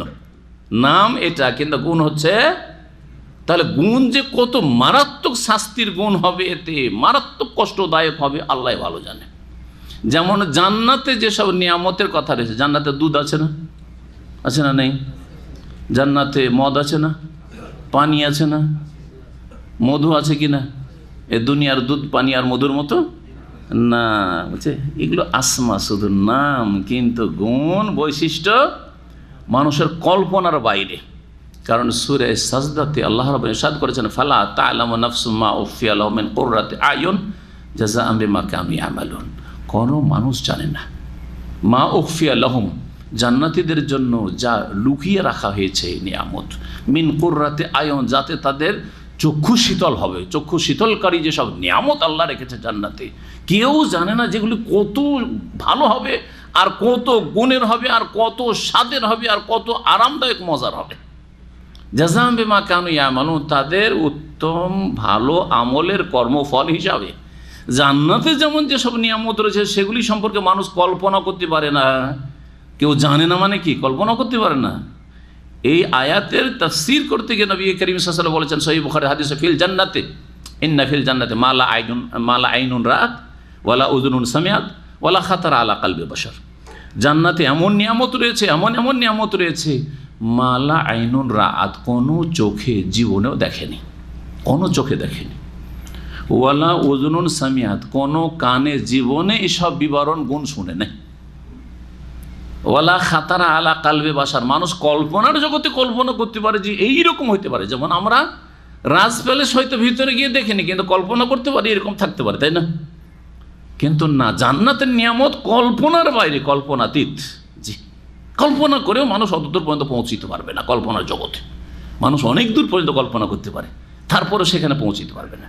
ওয়ালা খাতারা আলা কালবে বাসার ওয়াকরাউ ইন শি'তুম, যদি এইগুলি কথা পড়তে চাও তাহলে কোরআনে কারিমে এর সত্যায়ন পড়ে না বা দলিল পড়ে না। ফালা তা'লামু নাফসুম মা উখফিয়া লাহুম মিন কুররাতি আয়ুন জাযাআম বিমা কানু ইয়ামালুন। জান্নাতে যেমন নিয়ামত কল্পনার বাইরে রয়েছে, তেমন জাহান্নামের শাস্তি কল্পনার বাইরে রয়েছে। এইটাও ভালো করে মনে রাখি। নামগুলি রয়েছে কারণ মানুষকে বোঝানোর জন্য, বিশেষ করে আরবরা দারির গাছ চেনে, জাক্কুম গাছ চেনে, এগুলো জাহান্নামের খাবার। গিসলিন বুঝে, বোঝা গেছে, শিবরিক বুঝে, এইসব বোঝানোর জন্য বলা হয়েছে। আর এই রকমই কাঁটাযুক্ত হবে, কিন্তু কত যে কষ্টদায়ক হবে সেটা মানুষের কল্পনার বাইরে। আল্লাহ যেন আমাদের সংশোধনে তৌফিক দান করেন। লাইসা লাহুম তুআমুন, জাহান্নামীদের খাবার হবে একমাত্র কি? জারি, জারি নামক খাবার। জারি কোন খাবার? শুকনো, বিষাক্ত, কাঁটাযুক্ত ঘাস। বুঝতে পারছেন? জি, এটা হচ্ছে জারি। এই জারির তফসির করতে গিয়ে অনেক কথাই এখানে ইবনে কাসির রহমতুল্লাহ আলাইহি বর্ণনা করেছেন, এবং অনেকগুলি উক্তি, সবগুলি উক্তি মিলিয়ে যে অর্থটা হয় সেই অর্থটা আপনাদের সামনে পেশ করে দিলাম। মানুষের খাবার খাওয়ার উদ্দেশ্য কি? পুষ্টিকর হইতে হবে। প্রথম কথা, খাবার পুষ্টিকর হইতে হবে। পুষ্টিকর খাবার ছাড়া অন্য খাবার খেয়ে লাভ নেই, তাই না? খাবার কি হইতে হবে? পুষ্টি সাধনকারী বা পুষ্টিকর খাবার হইতে হবে। 2 নম্বর হইতে হবে যে ক্ষুধা নিবারণ করতে হবে। যদি কোনো খাদ্য বস্তু কেউ খায় আর তাতে ক্ষুধাও নিবারণ হয় না আর পুষ্টি সাধন হয় না, অথবা ক্ষুধা তো নিবারণ হয়, মানে পেটটা তো ভরে যায়, কিন্তু কোনো পুষ্টি নেই, খেয়ে লাভ নেই। আছে, আপনার শরীর থাকবে না, কিছুদিন পরে আপনি বিছানা ধরে নেবেন, অচল হয়ে যাবেন, কারণ আপনার শরীরে পুষ্টি আসছে না এই খাবার থেকে। যারা খাবার খেয়ে ওই খাবার থেকে ভিটামিনগুলো চুষে নিতে পারছে না, তারা কি, এইটাই তো হচ্ছে এডসের রোগ। প্রতিরক্ষার কোনো ব্যবস্থা নেই, আর সেই পুষ্টি যেটা হতে পারে সেটা রাখতে পারছে না, যার ফলে শেষ, বাঁচতেই পারে না কোনো জিনিসে। জাহান্নামের খাবারের গুণ হচ্ছে এই 2টি, পুষ্টিও নেই তাতে, আর ক্ষুধাও নিবারণ হবে না। দুনিয়াতে মানুষ খায় এই 2টো স্বার্থে। দুনিয়াতে কিছু খাবার আছে, হারাম খাবার আছে, যে হারাম খাবারগুলি ঠিক এই রকমের, বুঝা গেছে না? তার মধ্যে একটি হচ্ছে ধূমপান, বিড়ি, সিগারেট, জর্দা, তামাক, খৈনি, গুল, গুটকা, যত নাম আছে এই নোংরাদের, বোঝা গেছে না? এগুলির মধ্যে এই দুটো গুণ পাবেন। আমার যে ধূমপানের আলোচনাগুলি আছে তাতে এই দুটো কথা ভালো করে বলেছি মানুষকে, যাতে মানুষের বুঝে আসে। তামাক খেয়ে কি ওয়ালা ইউগনি মিনজু, পেট ভরবে না, ভরবে? হ্যাঁ, যে ভাত খাবো না সারাদিন, তামাক খেয়ে চলবে আমার, আজকে চলবে? চলবে না। জর্দা খেয়ে চলবে আমার, জর্দা দেওয়া পান খেয়ে চলবে, ভাত খাবো না, রুটি খাবো না, কিছু চলবে? চলবে না। জি, ওয়ালা ইউগনি মিনজু হলো, তাহলে ক্ষুধা নিবারণ করলো না। আর পুষ্টিকর, পুষ্টিকর বরং যদি ক্ষুধা মিটাবার জন্য বেশি করে খান তামাক জর্দা, তো সাথে সাথে শেষ, বিষ শরীর হয়ে যাবে, ঠিক না? জি, পুষ্টিকর নয়, না পুষ্টিও নেই, তাতে কোনো ভিটামিন না, ভিটামিনলেস, বরং তাদের ক্ষতি আর ক্ষতি। জি, এরকম মাদক দ্রব্য যত রয়েছে, গাঁজা, হিরোইন, হ্যাঁ, যত কিছু রয়েছে, আর মদ। জি, লা ইউসমিনু ওয়ালা ইউগনি মিনজু, লা ইউসমিনু ওয়ালা ইউগনি মিনজু। যেই খাবার খেয়ে দুনিয়াতে পুষ্টি হয় না আর ক্ষুধা নিবারণ হয় না, সেই খাবার খেলে জাহান্নামের ওই খাবার আখেরাতে খেতে হবে। কথা বুঝলেন না? বুঝলেন না? দুনিয়ায় এই খাবারগুলি খাও যদি জাহান্নামের ওই খাবার খেতে চাও। দুনিয়াতে এই খাবার খেলে, অর্থাৎ বিড়ি, সিগারেট, ধূমপান, জর্দা, হারাম খাবাইস, নোংরা যদি ভক্ষণ করেন আর এটাকে মকরু বলে চালিয়ে দেন বেদাতি মোল্লা হুজুরেরা, তাহলে কিয়ামত এগুলো খেতে হবে। ওই জর্দা দেওয়া পান দিবে আল্লাহ, হ্যাঁ, আর বেশি বেশি দিবে, বেশি বেশি দিবে, বেশি করে খাতে। হ্যাঁ, আর একটু আগে শুনলেন তো যে নাম জর্দা হবে, কিন্তু সেটার ক্ষতি মারাত্মক হবে, সেটা একটা বড় আযাব হবে, কারণ খাবাইস খেয়েছেন আপনি, খবিস নোংরা জিনিস খেয়ে এসছেন আপনি দুনিয়াতে। নাম বিড়ি সিগারেট হবে, দুনিয়ায় খেয়ে এসছেন, খাও। জি জি, কে একজন মুফতিকে মাসলা জিজ্ঞেস করেছে, মুফতি সহি আকিদারি ছিল মনে হয়, বেদাতি হলে তো মকরু বলতো, তাই না? তো ওকে বলছে যে আচ্ছা, আল্লাহ তো কোরআনে বলেছেন যে ওয়ালাকুম ফিহা মা তাশতাহি আনফুসুকুম, জান্নাতে যেমন চাইবে তাই পাবো, যেমন চাইবে তাই পাবে তোমরা, আল্লাহ বলছেন।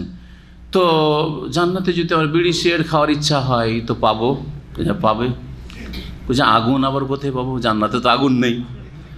তখন মুফতি সাহেব চালাক, বলছে জাহান্নামে যেতে হবে আগুন নেওয়ার জন্য, জাহান্নামে যেতে হবে আগুন নেওয়ার জন্য। তো যারা বিড়ি সিগারেট খাচ্ছেন, ধূমপান করছেন, তারা প্রস্তুত থাকেন, জি, আগুন নিতে জাহান্নামে যেতে হবে। লা ইউসমিনু ওয়ালা ইউগনি মিনজু, জাহান্নামী খাবার হচ্ছে যে লা ইউসমিনু, সেটা পুষ্টি সাধন করবে না, শরীরকে সুস্থ রাখবে না, স্বাস্থ্যকর হবে না। ওয়ালা ইউগনি মিনজু, আর ক্ষুধা নিবারণ করবে না, ক্ষুধা মেটানোর কাজে আসবে না। আগনা ইউগনি মানে কাজে আসা, মা আগনা আনহু মালুহু মা কাসাব, আবুল আহাবের মাল এবং তার উপার্জিত বস্তু তার কোনো কাজে আসেনি, কোনো লাভে আসেনি। ওয়ালা ইউগনি মিনজু। এই তো হয়ে গেল জাহান্নামীদের অবস্থা সংক্ষেপে। কোরআনে কারীমের বিভিন্ন সূরায় আয়াতে জাহান্নামীদের আযাব, শাস্তি, খাদ্য, পানীয় এবং বিভিন্ন রকমের বহুমুখী যে আযাব রয়েছে, সেই আযাবগুলির কথা রয়েছে। জাহান্নামের ওপরে আলোচনা আমার 5টা ধারাবাহিক আলোচনা অনেক পুরাতন রয়েছে, 10-12 বছর আগে, জাহান্নামীদের ইস্যু কোরআন এবং হাদিসের আলোকে। এবং নাম হচ্ছে জাহান্নাম এবং জাহান্নামী, এই নাম দিয়ে সার্চ দিলে পেয়ে যাবে, জাহান্নাম এবং জাহান্নামী। ওজুহু ইয়াওমাইযিন নাইমা, আর কতক মুখমণ্ডল সেই দিন আনন্দ উজ্জ্বল হবে বা আনন্দে উজ্জ্বল হবে। নাইমা, নেমাতুন থেকে, জি, এত নিয়ামত প্রাপ্ত তারা হবে যে তাদের চেহারা দেখলেই বোঝা যাবে যে এরা আনন্দে, এদের চেহারাগুলো কি আছে, সজীব, সতেজ আর একেবারে প্রফুল্ল। জি, যারা সুখের জীবন যাপন করে তাদের চেহারাগুলো দেখলে বোঝা যায় যে খুব সুখী পরিবারের ছেলে, বোঝা যায় না? আর যারা কষ্টের কাজ করে, মেহনত পরিশ্রম কাজ করে, যতই ফরসা ছেলেকে নিয়ে এসে এই রোদরে, আরব দেশের রোদরে 12 ঘন্টা ডিউটি দিনে দিয়ে দেন, আর দেখেন যে চেহারার অবস্থা কি হচ্ছে, দুরবস্থা, ঠিক না? মলিন হয়ে যাবে। এই জন্য যারা আরব দেশে কষ্ট পরিশ্রমের কাজ করে রোদে বাতাসে, দেশে গেলে সুন্দর হয়ে আসে, এটা আমার অভিজ্ঞতা। আর আমাদের মতো যারা একটু আরামের কাজ করে সৌদি আরবে, তারা দেশে গেলে কালো হয়ে আসে। সেই দিন কতক মুখমণ্ডল কি হবে, আনন্দে উজ্জ্বল হবে। লিসাইহা রাদিয়া, তাদের মেহনত পরিশ্রমের কারণে, মানে তাদের কর্মের কারণে, ভালো কর্মের কারণে, ভালো আমলের কারণে, রাদিয়া, তারা পরিতুষ্ট থাকবে, সন্তুষ্ট থাকবে। রাজি, আল্লাহর উপর রাজি, যা পাচ্ছে তাতে খুশি, খুশির জীবন।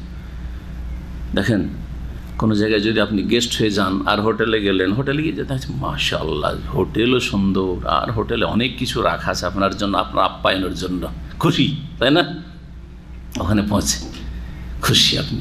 কিন্তু গিয়ে দেখছেন যে হোটেলে গিয়ে আরে একেবারে পুরাতন হোটেল, আর কুলিংও নাই, আর প্রচণ্ড গরম হয়ে আছে, আর বিছানাগুলো নোংরা ময়লা হয়ে আছে, প্রথম কিছু আপ্যায়নের ব্যবস্থা নেই, দেখছেন ফ্রিজে পানিও নাই, মেজাজ খারাপ হবে না? জি হ্যাঁ, এই কথাই। জি, হয় রাজি হবে না নারাজ হবেন। জান্নাতীরা তাদের এইসব নিয়ামত পেয়ে, নিয়ামত প্রাপ্ত হয়ে রাদিয়াতুন, সন্তুষ্ট হয়ে যাবে, পরিতুষ্ট। আলহামদুলিল্লাহিল্লাযী আযহাবা আন্নাল হাযান, সেই আল্লাহর অসংখ্য শুকরিয়া, সেই আল্লাহর যাবতীয় প্রশংসা যিনি আমার দুঃখ, দুর্দশা, চিন্তা সব দূর করে দিয়েছেন। জি জি, আলহামদুলিল্লাহিল্লাযী হাদানা লিহাযা, সে আল্লাহর যাবতীয় প্রশংসা যে আল্লাহ আমাদেরকে এই জান্নাতের রাস্তা দেখে জান্নাতে পৌঁছিয়ে দিয়েছেন। জি, ওমা কুন্না লিনাহতাদিয়া, জান্নাতে আসতে পারতাম না লাউলা আন হাদানাল্লাহ, যদি দুনিয়াতে আল্লাহ রাস্তা না দেখাইতেন, সেই রাস্তার উপর না থাকতাম। এসব জান্নাতীদের শুকরিয়ামূলক কথা, প্রশংসামূলক কথা কোরআন কারীমে রয়েছে। লিসাইহা রাদিয়া ফি জান্নাতিন আলিয়া, সেখানে সুউচ্চ জান্নাতে অবস্থান করবে জান্নাতীরা, সেই জান্নাত হবে সুউচ্চ, জি সমুন্নত। কারণ জান্নাত আকাশে রয়েছে, প্রথম কথা। জান্নাত কোথায় রয়েছে? এই জন্য নেক লোকদের আত্মাগুলিকে আকাশে যখন নিয়ে যাওয়া হয়, তখন ফেরেশতারা আহলান ও সাহলান মারহাবান করে দরজা খুলে দেয়, ইল্লিনে নিয়ে চলে যাওয়া হয়। ইল্লিন, এই জন্য ইল্লিন বলা হয়েছে।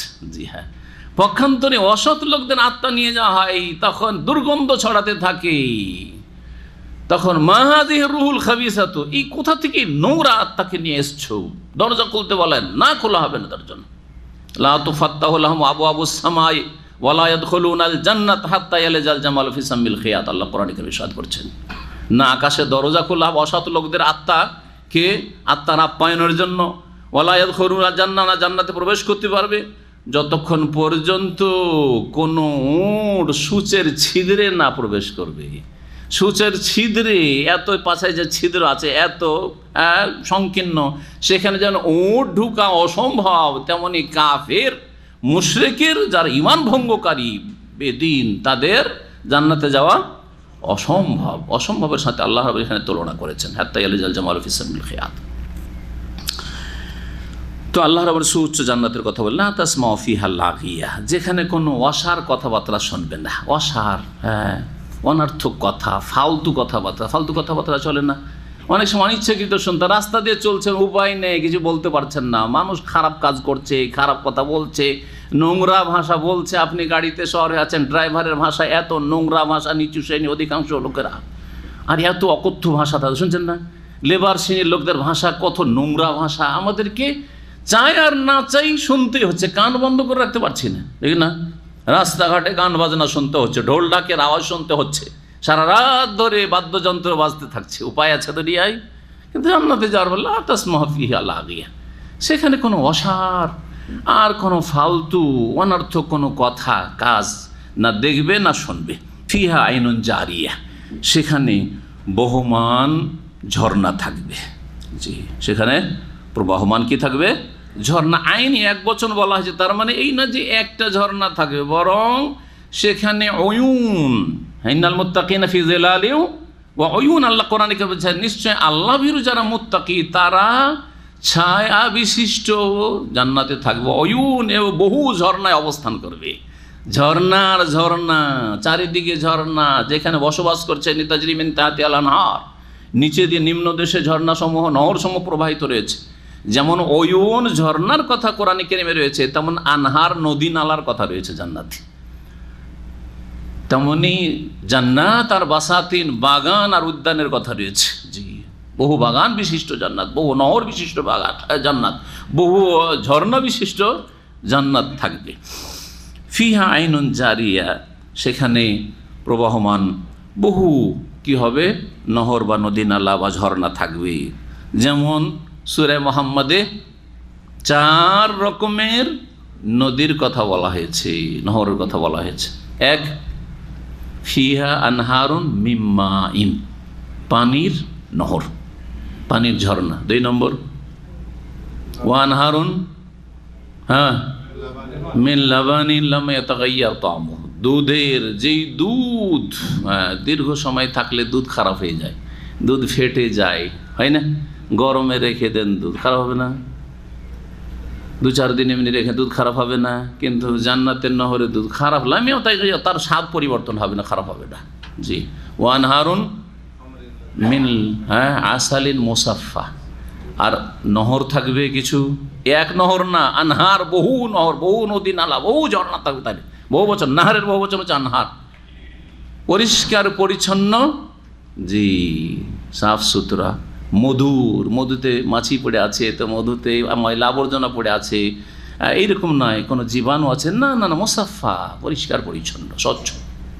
আর ওয়া আনহারুম মিন খামরিন লাযযাতিল লিশারিবিন, মদের বহু নহর হবে, যেটা পানকারীর জন্য বড়ই সুস্বাদু হবে, জি, বড়ই সুস্বাদু হবে, যাতে লা ইউসাদ্দাউনা আনহা ওয়া লা হুম ইউনজিফুন, না তাতে মাথার ব্যথা শুরু হবে, না পাগলামি মাতলামি করবে আর উল্টে পড়বে, জি, আছাড় খাবে, হবে না। শেষ দুনিয়াতে মদখোরদের যেমন অবস্থা হয়, হোশ দিশা কিছুই থাকে না, না স্ত্রীকে চেনে, না ছেলে মেয়ে চেনে, না মেয়ে চিনে, না মা বোন চিনে, অমূল খাবায় সবচাইতে নোংরা, নোংরা সমস্ত পাপের মূল হচ্ছে শরাব, মদ। কিন্তু জান্নাতে বড় একটি নিয়ামত হবে, এই নিয়ামত কে পাবে?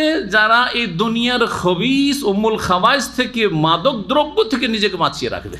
এটাও ভালো করে মনে রাখবেন, নবী করিম সাল্লাল্লাহু আলাইহি ওয়াসাল্লাম হাদিস দ্বারা প্রমাণিত, বলছেন নবী করিম সাল্লাল্লাহু আলাইহি ওয়াসাল্লাম, মান শারিবাল খামরা ফিদ দুনিয়া লাম ইয়াশরাফা ফিল আখিরা, কেউ যদি দুনিয়াতে মাদক দ্রব্য পান করে তাহলে জান্নাতে যদি যায়ও, ধরেন নামাজি মদখোর, তৌহিদবাদী মদখোর, জান্নাতে যাবে না? যাবে না? যাবে, আযাব শাস্তি পেয়ে যাবে, হয়তো কবরে আযাব দিয়ে মাফ হইলো, নাহলে জাহান্নামেও কিছুদিন থাকবে, দীর্ঘদিন থাকবে, তারপরে এক সময় যাবে, কারণ সে ঈমান ভঙ্গ করেনি, তৌহিদবাদী শিরকি আকীদার লোক না, আর বেনামাজি নয়, নামাজ না পড়লে ঈমান ভঙ্গ হয়, নামাজও ঠিক আছে, নামাজি মদখোর হয়, এটা আমাদের দেশের প্রেক্ষাপটে কল্পনার বাইরে, তাই না? কিন্তু আরব দেশে থাকলে বুঝতে পারবেন যে নামাজও পড়ছে, কারণ কাফের হয়ে মরতে চায় না, আবার মদ খাওয়া অভ্যাসও আছে, মদ অভ্যাস আছে না, জি, মদ খেয়ে মসজিদে ঢুকে পড়ছে।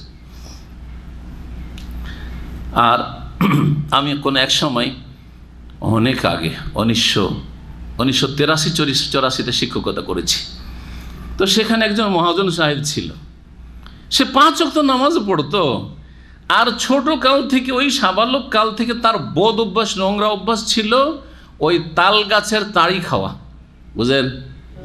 তাল গাছে যে তাড়ি রস হয়, তাড়ি বলে ওটাকে, কি বলেন আপনারা? তাহলে তো বলছি, ঠিক আছে। এইটা তাড়াতাড়ি করে ওতে নেশা চলে আসে, খেজুর গাছেরটা তো আসে, কিন্তু খেজুরের চাইতে তালেরটাতে আরও তাড়াতাড়ি আসে, আর গরম খেলে, আর গরম একটু রেখে দিলে, দুপুর করলেই তো নেশা তাড়াতাড়ি চলে আসবে। সকালে সকালে ঠান্ডায় যারা খায় খেজুরেরটা, কিন্তু ওইটাও যদি সারাদিন রোদে থেকে যায়, আর গ্রীষ্মকালে সেটা করা হয়, তাহলে তাতে নেশা চলে আসবে, সেটা মদ হয়ে যাবে। তো ওর এত বদ অভ্যাস ছিল, আর এলাকাটা ছিল তালের গাছে ভরা, তালের গাছে ভরা এলাকা, সুবহানাল্লাহ। নদীর পাড়ে মহানন্দা নদী, নাম শুনেছিল হয়তো, তো 2 বছর থেকেছি। ও আমাদের সাথে 5 ওয়াক্ত নামাজ পড়তো, আর মদ খেত, বা এই তারি খেত কখন? এশার নামাজ পড়ে গিয়ে তারি খেয়ে নিল, আচ্ছা ফজর পর্যন্ত নেশা শেষ, আবার ফজরে এসে হাজির। তো এইরকম লোক জান্নাতে যাবে না? যাবে না? মদখোর, কিন্তু জান্নাতে যাবে। নবী করিম সাল্লাল্লাহু আলাইহি ওয়াসাল্লাম বলছেন, মান শারিবাল খামরা ফিদ দুনিয়া, দুনিয়াতে কেউ যদি মদ খায়, লাম ইয়াশরাব ফিল আখিরা, যদি জান্নাতে যায়ও তার আমল দ্বারা আর আল্লাহর রহমতে, সে এই জান্নাতি মদের নিয়ামত থেকে বঞ্চিত থাকবে, আল্লাহ দেবে না তাকে, যে তোর জন্য এই খামরিন লাযযাতিল লিশারিবিন, এই খামর, জান্নাতি খামর তোর জন্য নেই, বঞ্চিত। এইরকমই যারা স্বর্ণের পানপত্র ব্যবহার করবে, চাঁদির পানপত্র ব্যবহার করবে, চাঁদির গ্লাস ব্যবহার করবে, চাঁদির আর কিছু, চাঁদির ঘড়ি ব্যবহার করবে, চাঁদির টেবিল ব্যবহার করবে, চাঁদি স্বর্ণের চেয়ার ব্যবহার করবে, যেমন কিছু ফাসেক বেদিনরা আছে মুসলিম সমাজে, যদিও তাদের ঈমান ভঙ্গ না করে আর জান্নাতে কোনো দিন যায়, এই সব স্বর্ণের নিয়ামত আর চাঁদির নিয়ামত, এই সব নিয়ামত থেকে বঞ্চিত থাকবে। নবী করিম সাল্লাল্লাহু আলাইহি ওয়াসাল্লামের হাদিস রয়েছে, রেশমের কাপড় হালাল না হারাম? হারাম, সবার জন্য না, পুরুষের জন্য বলেন তাহলে না, পুরুষদের জন্য হারাম। নবী করিম আল্লাহ হারিরা ফিদ দুনিয়া লাম ইয়ালবাসু ফিল আখিরাহ, কেউ যদি দুনিয়াতে রেশমের কাপড় পরিধান করে, সিল্ক পরে, তাহলে কিয়ামতের দিনে জান্নাতে গেলেও, নামাজ তৌহিদ ঠিক আছে, জান্নাতে গেলেও রেশমের কাপড় থেকে আল্লাহ বঞ্চিত রাখবেন। যা তুই সুতির কাপড় পর, যা তোর যেন খসখসে পলিস্টারের কাপড় আছে, যা। জি হ্যাঁ, রেশমের কাপড় আল্লাহ দেবেন না। আল্লাহ বলছেন ফিহা আইনুন জারিয়া, জান্নাতে কি রয়েছে? বহু প্রবাহমান কি রয়েছে? ঝর্ণা সমূহ রয়েছে। ফিহা সরোর মারফুয়া, শরীরের বহু বচন হচ্ছে সরোর। শরীর মানে তো জানাই আছে, বলছে না, শরীর মানে খাট, পালং, এইগুলোকে বলা হয়। তারপরে আসন, আপনার এই যে সোফা, এটাকে শরীর বলতে পারেন। জি, মুলুকুন আলাল আসিরাত, হাদিসে রয়েছে মুলুকুন আলাল আসিরাত, শরীরের বহু বচন সরোর হয়, আবার আসিররা হয়। রাজা যেমন বসে থাকে কিছু সিংহাসনে, জি, আসিররা হাদিসে রয়েছে। তো তাই এর থেকে বোঝা যাচ্ছে যে চেয়ার, আরামদায়ক আসন, এগুলো সবকে শরীর বলা হয়। তাহলে খাট থেকে শুরু করে সোফা, যতগুলি আরামদায়ক বসার জায়গা হতে পারে, সেগুলি হচ্ছে সরুর। সেই জান্নাতে কি হবে? ফিহা মানে ফিল জান্নাতে, জান্নাতে সুউচ্চ বা উঁচা উঁচা কি থাকবে? আসন থাকবে, বা পালং থাকবে, খাট থাকবে, সব মানে এখানে করতে পারে। ও আকুয়াব, কুবের বহু বচন। কুব মানে হচ্ছে গ্লাস। হ্যাঁ, এমন পানপাত্র যেই পানপাত্রে কি নেই, ওই যে বদনাতে যেমন নল থাকে পান করা, ওইটা নেই, সেটা কি বলা হয়? কূপ বলা হয়। সেটা কি বলা হয়? কূপ বলা। আর যেটাতে, যেই পানপাত্রে আপনার নল আছে পান করার জন্য, যেগুলো আমাদের লোটা বদনা বলছে না, ওটাকে বলা হয় ইবরিক, আবারিক। আবারিক আল্লাহ দেবেন কোরআনে কারিমে, জান্নাতে আবারিক হবে। জি হ্যাঁ, ইবরিকের বহু। ওয়া আকুয়াবু মাওদুআ, মাওদুআ ওয়াদা ইয়াদাউ মানে রাখা, মানে রাখা আছে মানে প্রস্তুত আছে, প্রস্তুতকৃত বা প্রস্তুত। সেখানে কি হবে? পানপাত্র হবে, অসংখ্য পানপাত্র হবে। জি। ওয়া নামারিক মাসফুফা, নামারিক নমরুকাতুনের বহু বচন। মাসফুফা সাফুন থেকে, সাফ মানে হচ্ছে সারি বা লাইন, কাতার। নামাজের সালাতের কাতারকে কি বলছি আমরা? সাফ বলছি। আকিমু সুফুফাকুম মাসফুফাতুন, সাফা ইয়াসুফা থেকে মাসফু হয়েছে মাফুলে সিগা। সেখানে কি হবে? সারি সারি বালিশ হবে। নামারিক হচ্ছে বালিশ, যেগুলিতে মানুষ হেলানা দেয়, সে শোয়ার বালিশ হোক অথবা পাশের কোল বালিশ হোক, হেলানা দেওয়ার জন্য সোফার উপরে বসছেন, হেলান দিচ্ছেন, সেগুলি হোক, এগুলো হচ্ছে নামারিক, সেখানে থাকবে। ও যারা আর অভাব থাকবেন, মাসফুফা চারিদিকে রয়েছে, মাসফুফা সারি লাইন লেগে আছে। এই নয় যে কিছু লোক চেয়ার পেয়েছেন এখানে, যারা আগে ভাগে এসছেন মাশাআল্লাহ চেয়ারে বসে গেছেন, আর বেচারা বড় মানুষ আসলে বেচারা দেখছে যে আর তো চেয়ার খালি নেই, এরকম না হবে না। মাসফুফা লেগে আছে, অসংখ্য লেগে আছে, কত বসবেন বসেন, কোনখানে বসবেন, যেখানে ইচ্ছা সেখানে বসেন। সুবহানাল্লাহ। জি। ওয়া জারাবি মাবসুসা, জারাবি মানে হচ্ছে বসত, বিছানা। জারাবি মানে হচ্ছে বিছানা। মাবসুসা, বাস্তা এবস্তা থেকে মাবসুসা মানে বিস্তীর্ণ, যেগুলো ছড়িয়ে ছিটিয়ে আছে বা বিছানো আছে, সেখানে হবে বিছানা, বিছানো থাকবে, বিছানা বিছানো থাকবে। এখান থেকে জান্নাতীদের কিছু নিয়ামতের কথা শেষ হয়ে গেল। এখন যারা এসব বিশ্বাস করে না, জান্নাতীদের কথা বা জান্নাতের নিয়ামতের কথা বিশ্বাস করে না, জাহান্নামের আযাব শাস্তির কথা বিশ্বাস করে না, তাদেরকে আহ্বান করছেন আল্লাহ রাব্বুল আলামিন। তাদেরকে আহ্বান করতে বলছেন নবী করিম সাল্লাল্লাহু আলাইহি সাল্লামকে, যে ওদেরকে এইসব বিষয়গুলি তাদের চারপাশেই আছে বিদ্যমান, সেগুলি নিয়ে একটু তাদেরকে গভীরভাবে চিন্তা করতে বলো। তাহলে আল্লাহর সৃষ্টিকে দেখে স্রষ্টাকে চেনে ফেলবে, আল্লাহর সৃষ্টিকে দেখে স্রষ্টাকে চেনে ফেলবে। জি হ্যাঁ, এটাকে বলা হয় তাদাব্বুর, গৌর ফিকির করা, গভীরভাবে চিন্তা করা, গবেষণা করা। গবেষণা মানে শুধু বৈজ্ঞানিকদের গবেষণা নয়, প্রত্যেক মুসলিমকে আল্লাহ রাব্বুল গবেষণার আহ্বান করেছেন। আফালা ইয়াতাদাব্বারুনাল কোরআন, একদিকে কোরআনে কারীম নিয়ে গভীরভাবে চিন্তা করতে বলেছেন, তাদাব্বুর, গৌর ফিকির, গবেষণা করতে বলেছেন, যাতে করে কোরআনে কারীম আল্লাহর বাণী থেকে ইহকাল পরকাল উপকৃত হতে পারে। আর আরেক দিকে নিজের শরীরে এবং দিগন্তে আল্লাহ গভীরভাবে নজর দিতে বলেছেন। জি। অফি আনফুসিকুম আফালা তুবসিরুন, আল্লাহ বলছেন যে তোমার মধ্যেই তুমি গভীরভাবে চিন্তা করো, তাহলে আল্লাহকে পেয়ে যাবে। তোমার যে সৃষ্টি কাঠামো, তোমার সৃষ্টিতে যে বাহ্যিক আভ্যন্তরে যে সব কিছু রাখা আছে, এগুলি যেইভাবে সৃষ্টি হয়েছে এমনি তো হয়েছে, প্রাকৃতিক হয়ে গেছে। এগুলির কর্তাকে, এগুলির মালিককে, এগুলির পরিচালনাকারীকে। জি, যেই যন্ত্র 60 বছর 70 বছর 80 বছর যন্ত্রগুলি থাকছে, যন্ত্র অকেজ হয় না, যন্ত্র নষ্ট হয় না, কত সুন্দর জীবনটা চলে গেল। দুনিয়ার কোনো যন্ত্র আছে এরকম? সুবহানাল্লাহ। আল্লাহ রাব্বুল আলামিন এই সৃষ্টি শরীর দেখতে বলেছেন আল্লাহকে চেনার জন্য। আর একটা দেখতে বলেছেন আফাক, দিগন্ত, চারিদিকে যা কিছু আছে দেখছেন, হাতের নাগালে যা কিছু আছে বা চোখের নাগালে আছে।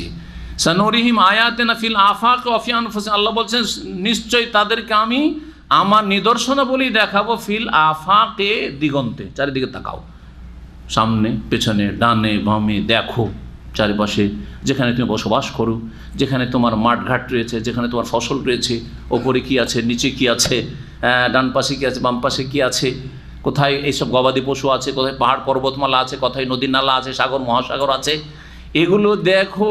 দেখার পরে এগুলির স্রষ্টাকে চেনো। এ হচ্ছে দিগন্ত নিয়ে গবেষণা করা, দিগন্ত নিয়ে গভীরভাবে চিন্তা করা। আল্লাহ চিন্তা করতে, আফালা ইয়াতাফাক্কারুন, ফিকিরকে কাজে লাগাইতে বলেছেন, থিঙ্কিং, ফিকিরকে কাজে লাগাইতে আল্লাহ রাব্বুল আলামিন। জি হ্যাঁ, আল্লাহকে চেনার দুটো উপায়, আল্লাহ সম্পর্কে জ্ঞান অর্জনের দুটো উপায়। একটা হচ্ছে আয়াতুন কৌনিয়া, সৃষ্টিগত নিদর্শনাবলী, আর একটা হচ্ছে আয়াতুন শারঈয়া, বিধানগত নিদর্শনাবলী। বিধানগত নিদর্শনাবলী কি? ওহি, কোরআন এবং সুন্নাহ, কোরআন এবং সুন্নাহ, কোরআন হাদিস। কোরআন হাদিস পড়ে দেখেন আমাদের ঈমান যতটুকু তাজা হয়েছে আলহামদুলিল্লাহ কোরআন হাদিস পড়ে। আমরা দুনিয়া নিয়ে বেশি গবেষণা করতে পারি আর নাই পারি, কিন্তু কোরআন হাদিস পড়ে আলহামদুলিল্লাহ ঈমান মজবুত হয়েছে। আল্লাহ জানে ঈমান কারো মজবুত করেন, ঠিক না? যে যত বেশি দিন শিখতে ঈমান মজবুত হচ্ছে না, হচ্ছে না, আমল ভালো হচ্ছে না, হচ্ছে না। এই দিয়ে মানুষ আলো পায়, এই দিয়ে মানুষ আল্লাহ রবের সাথে সম্পর্কিত হইতে পারে, রবের সাথে সম্পর্ক মজবুত করতে পারে। আর একটা হচ্ছে আয়াতুন কওনি, সৃষ্টিগত নিদর্শনাবলী, যা শরীরে অথবা শরীরের বাইরে চারপাশে যা রয়েছে। আরবরা 1400 বছর আগে তাদেরকে বড় বড় সায়েন্সের কথা, বিজ্ঞানের কথা বললে তো কিছু বুঝতো না। হ্যাঁ, আরও অস্বীকার করে দিত। মানুষ যতটা বুঝে ততটা বলতে হয়। তাই আল্লাহ রাব্বুল আলামিন এমন কিছু নিয়ে তাদেরকে গভীরভাবে চিন্তা করতে বলে, যাতে এইসব দেখেই এসবের স্রষ্টার সাথে সম্পর্কিত হইতে পারে, এসবের স্রষ্টার সাথে পরিচিতি লাভ করতে পারে, এইসবের সৃষ্টিকর্তার মারিফত হাসিল করতে পারে। এটা হচ্ছে আসল মারিফত। মারিফত মানে মারিফতি বিদ্যা নয় বেদাতীদের সুফিদের, বরং মারিফত মানে আল্লাহ সম্পর্কে জ্ঞান অর্জন করা। এই দুটো তরিকা, কোরআন এবং সুন্নাহর ওহী দিয়ে এবং সৃষ্টিগত নিদর্শনাবলী নিয়ে গবেষণা বা গভীরভাবে চিন্তা করি। আল্লাহ বলছেন আফালা ইয়ানজুরুনা ইলাল ইবলি কাইফা খুলিকাত ওয়া ইলাস সামাই কাইফা রুফিআত ওয়া ইলাল জিবালি কাইফা নুসিবাত ওয়া ইলাল আরদি কাইফা সুতিহাত। আরব বেদুইনরা চারিদিকে তাকায় এই চারটা জিনিস দেখতে পায়, চারটা জিনিস তাদের হাতের নাগালে দেখতে পায়। এই চারটা জিনিস দেখো একটু গভীরভাবে, তাহলেই তোমরা রবকে চিনতে পারবে। গবাদি পশুর মধ্যে যেটা মুখ্য গবাদি পশু, যার উপর তাদের উপজীবিকা বা রিজিক নির্ভরশীল, সেটা ছিল উট। কারণ মরুভূমিতে ছাগলের চাইতে উটের সংখ্যা বেশি, গরুর চাইতে উটের সংখ্যা অনেক বেশি, তাই না? আর উট ছাড়া তারা চলতেও পারেন না। উটকে কাছে থেকে যত বেশি চেনে, উটের বৈশিষ্ট্য, উটের গুণাবলী, উটের খাবার দাবার, উটের পানীয়, উটের চলাফেরা, উটের যে ভারী ভারী বোঝা বহন করা, এই সমস্ত কিছু আরবরা যতটা জানে, আপনি জানি না, আমি পড়ে কিছু জানি, কিন্তু আপনারা কিছু জানেন না। তার মধ্যে ইবনে ওসাইমিন রাহিমাহুল্লাহ একটি জিনিস উল্লেখ করেছেন, সেটা হচ্ছে যে কোনো জানোয়ারকে, যে কোনো পশুকে যদি তার পিঠের উপরে বোঝাই করেন, বসিয়ে দিয়ে এমনি দাঁড়ানো অবস্থায় যদি তার পিঠের উপর বোঝাই করে দিতেন, তাহলে টেনে নিয়ে চলে যেত। কিন্তু বসা অবস্থায় যদি তার পিঠের বোঝাগুলো চাপিয়ে দেন, তো দাঁড়াতে পারবে না, দাঁড়াতে পারবে না ভারী বোঝা নিয়ে। এমনকি আপনিও পরীক্ষা করে দেখবেন, আপনি দাঁড়িয়ে আছেন, আপনার পিঠে যদি আপনার 60 কিলো বা 80 কিলোর ওজনের, এমনকি 100 কিলোরও, 1 কুইন্টাল 100 কিলোরও অনেকে টেনে নিয়ে চলে যাচ্ছে, কিন্তু দাঁড়ানো অবস্থায়, ঠিক না? কিন্তু বসা অবস্থায় ওর পিঠের উপরে 60 কিলো দিয়ে দেন আর বলেন যে তুই এখন দাঁড়া, তুই বস, আমি তোর মাথায় অত উঁচাতে চাপাইতে পারবো না, তুই বস, আর তোর পিঠের উপরে চাপিয়ে দিয়ে এখন উঠ, পারবে না উঠতে। এমন একটা ওজন আছে সেখানে আর পারছে না, উঠতে হয়তো 40 কিলো নিয়ে উঠে যাবে, কিন্তু তার বেশি পারবে না। মানুষের শক্তি তো কম বেশি আছে, কিন্তু একটা ভালো করে বুঝতে পারছেন কথাটা, ঠিক না? দাঁড়ানো অবস্থায় দিলে 100 কিলো নিয়ে টান দিয়ে চলে যেত, কুলিরা করছে না? কিন্তু দাঁড়ানো অবস্থায় দেখেন, দাঁড়ানো অবস্থায় পিঠে উঠাচ্ছে। যে কোনো জীবজন্তু, গরু, ছাগল, ঘোড়া, যে কোনো জীবজন্তুকে পরীক্ষা করে নিল, বসিয়ে দিয়ে যদি পিঠে বোঝা চাপান উঠতে পারবে না। পক্ষান্তরে উট এর বিপরীত। উট পিঠের উপরে যতটা টানতে পারে ততটা বসিয়ে দিয়ে বোঝাই করে দেন, আর বলেন যে এখন উট চলতে পারবে। আল্লাহ কেন করলেন এটা? আমার আপনার কল্যাণের জন্য। কারণ উট এত উঁচা জন্তু যে দাঁড়ানো অবস্থায় যদি বোঝাই করতে হইতো, তো আমরা তো হাতি পাচ্ছি না। মধ্যম শ্রেণীর লোক তো পিঠের উপরে হাতি পাবে না, তাই না? আর আমরা যদি একটু উঁচা মানুষ হাতও পাই, তো কিছু বোঝা উঠিয়ে সেখানে চাপাইতে পারবো না, তো কি করে বোঝাই করবো? বোঝা গেছে? তো আল্লাহ এত শক্তিশালী করেছেন উটকে, যে উটকে বসিয়ে দাও, বসিয়ে দিয়ে তার পিঠের বোঝাই করে দাও, আর তারপরে যতই ভারী হোক না কেন, যতটা টানতে পারে ততটা নিয়ে উঠে যাবে দাই করে। উটের আর একটা বৈশিষ্ট্য, কোনো জীবজন্তু পারবে না। মরুভূমিতে একবার যদি পানি পান করে নেয়, সপ্তাহ পার হয়ে চলে যাচ্ছে, পানির দরকার নেই, এক সপ্তাহ চলে যাচ্ছে বিনা পানিতে, কোনো অসুবিধা নেই। 1 সপ্তাহের মধ্যে নিশ্চয়ই এমন কোনো জায়গায় পৌঁছাইতে পারবেন যেখানে পানির ব্যবস্থা আছে। কিন্তু গরু, ছাগল, মানুষ মরে যাবে একবেলা 2-4-6 ঘন্টা পানি না হইলে। মরুভূমিতে যান আর দেখেন যে আপনি কত ঘন্টা বরদাস্ত করতে পারেন, আপনি পারবেন না। কত মানুষ গিয়ে রবুল খালিতে, যে এমটি কোয়ার্টার রয়েছে রবুল খালি, ওমান আর ইয়ামানের বর্ডারে, এসব এলাকায় গিয়ে মানুষ মরে যাচ্ছে। এসব দুর্ঘটনার কথা আমরা যুগে যুগে শুনেছি, আর এখন শুনতে আছি। গাড়ি নিয়ে ফেঁসে গেছে তো গেছে, পানি নেই, কিচ্ছু নেই, গাড়ি নিয়ে মরে পড়ে আছে। পরে হেলিকপ্টার গিয়ে দেখছে যে ওখানে একটা গাড়ি কেন বা মানুষ এইখানে মরে আছে, উঠে নিয়ে এসো। উট নিয়ে যে আল্লাহ গবেষণা করতে বলেছেন, এই সামান্য না যে উটের শুধু দৈহিক কাঠামোটা দেখেন আপনি, অনেক কিছু দেখার রয়েছে সেখানে, অনেক কিছু সেখানে চিন্তা ভাবনা করা রয়েছে, দেখার রয়েছে। আল্লাহ বলছেন আফালা ইয়ানজুরুনা ইলাল ইবিলি, তারা কি দেখে না উটের দিকে, কাইফা খুলিকাত, কিভাবে তাকে সৃষ্টি করা হয়েছে, আর কত তোমাদের উপকারে আসছে।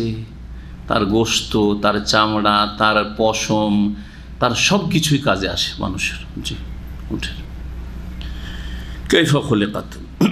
এবং নবী করিম সাল্লাল্লাহু আলাইহি সাল্লাম উটের আরও কিছু বৈশিষ্ট্য কথা বলেছেন। জি, জিনের মতো উট, খুলিকা মিনাল জিন। জি, জিনদের মধ্যেকার বলেছেন। কেমন জিনদের মধ্যেকার জানি না, গায়বের কথা, কিন্তু ওহির কথা নবী করিম সাল্লাল্লাহু বলেছেন। জি, জিন আগুন থেকে তৈরি। জি, এই জন্য হাদিসের আলোকে ইমাম আহমদ রাহিমাহুল্লাহর মত, আর এটাই হচ্ছে ঠিক, যে উটের গোশত খেলে ওযু নষ্ট হয়ে যায়, সুতরাং ওযু করতে হবে। কারণ আগুনকে ঠান্ডা করতে হয় কি দিয়ে? পানি দিয়ে। এটা অনুভূত নয়, চোখে দেখতে পাই না, কিন্তু উটের গোশতে এমন কিছু আছে যেটা খেলে এমন কিছু শরীরে হয় যাতে ওযু নষ্টের হুকুম নবী করিম সাল্লাল্লাহু আলাইহি সাল্লাম বলেছেন গায়ব থেকে। সুতরাং সেটা আমাকে বিশ্বাস করতে হবে। যেমন কিয়ামত বিশ্বাস করছেন, ওহী বিশ্বাস করছেন, তেমন হাদিসে রাসূল সাল্লাল্লাহু আলাইহি ওয়াসাল্লাম বিশ্বাস করতে হবে যে আনা তাওয়াদ্দাউ মিন লহুমুল ইবিলি, উটের গোশত খেলে কি আমরা উজু করবো? বলছেন না, তাওয়াদ্দাউ মিন লহুমুল ইবিলি, উটের গোশত খেলে উজু করো।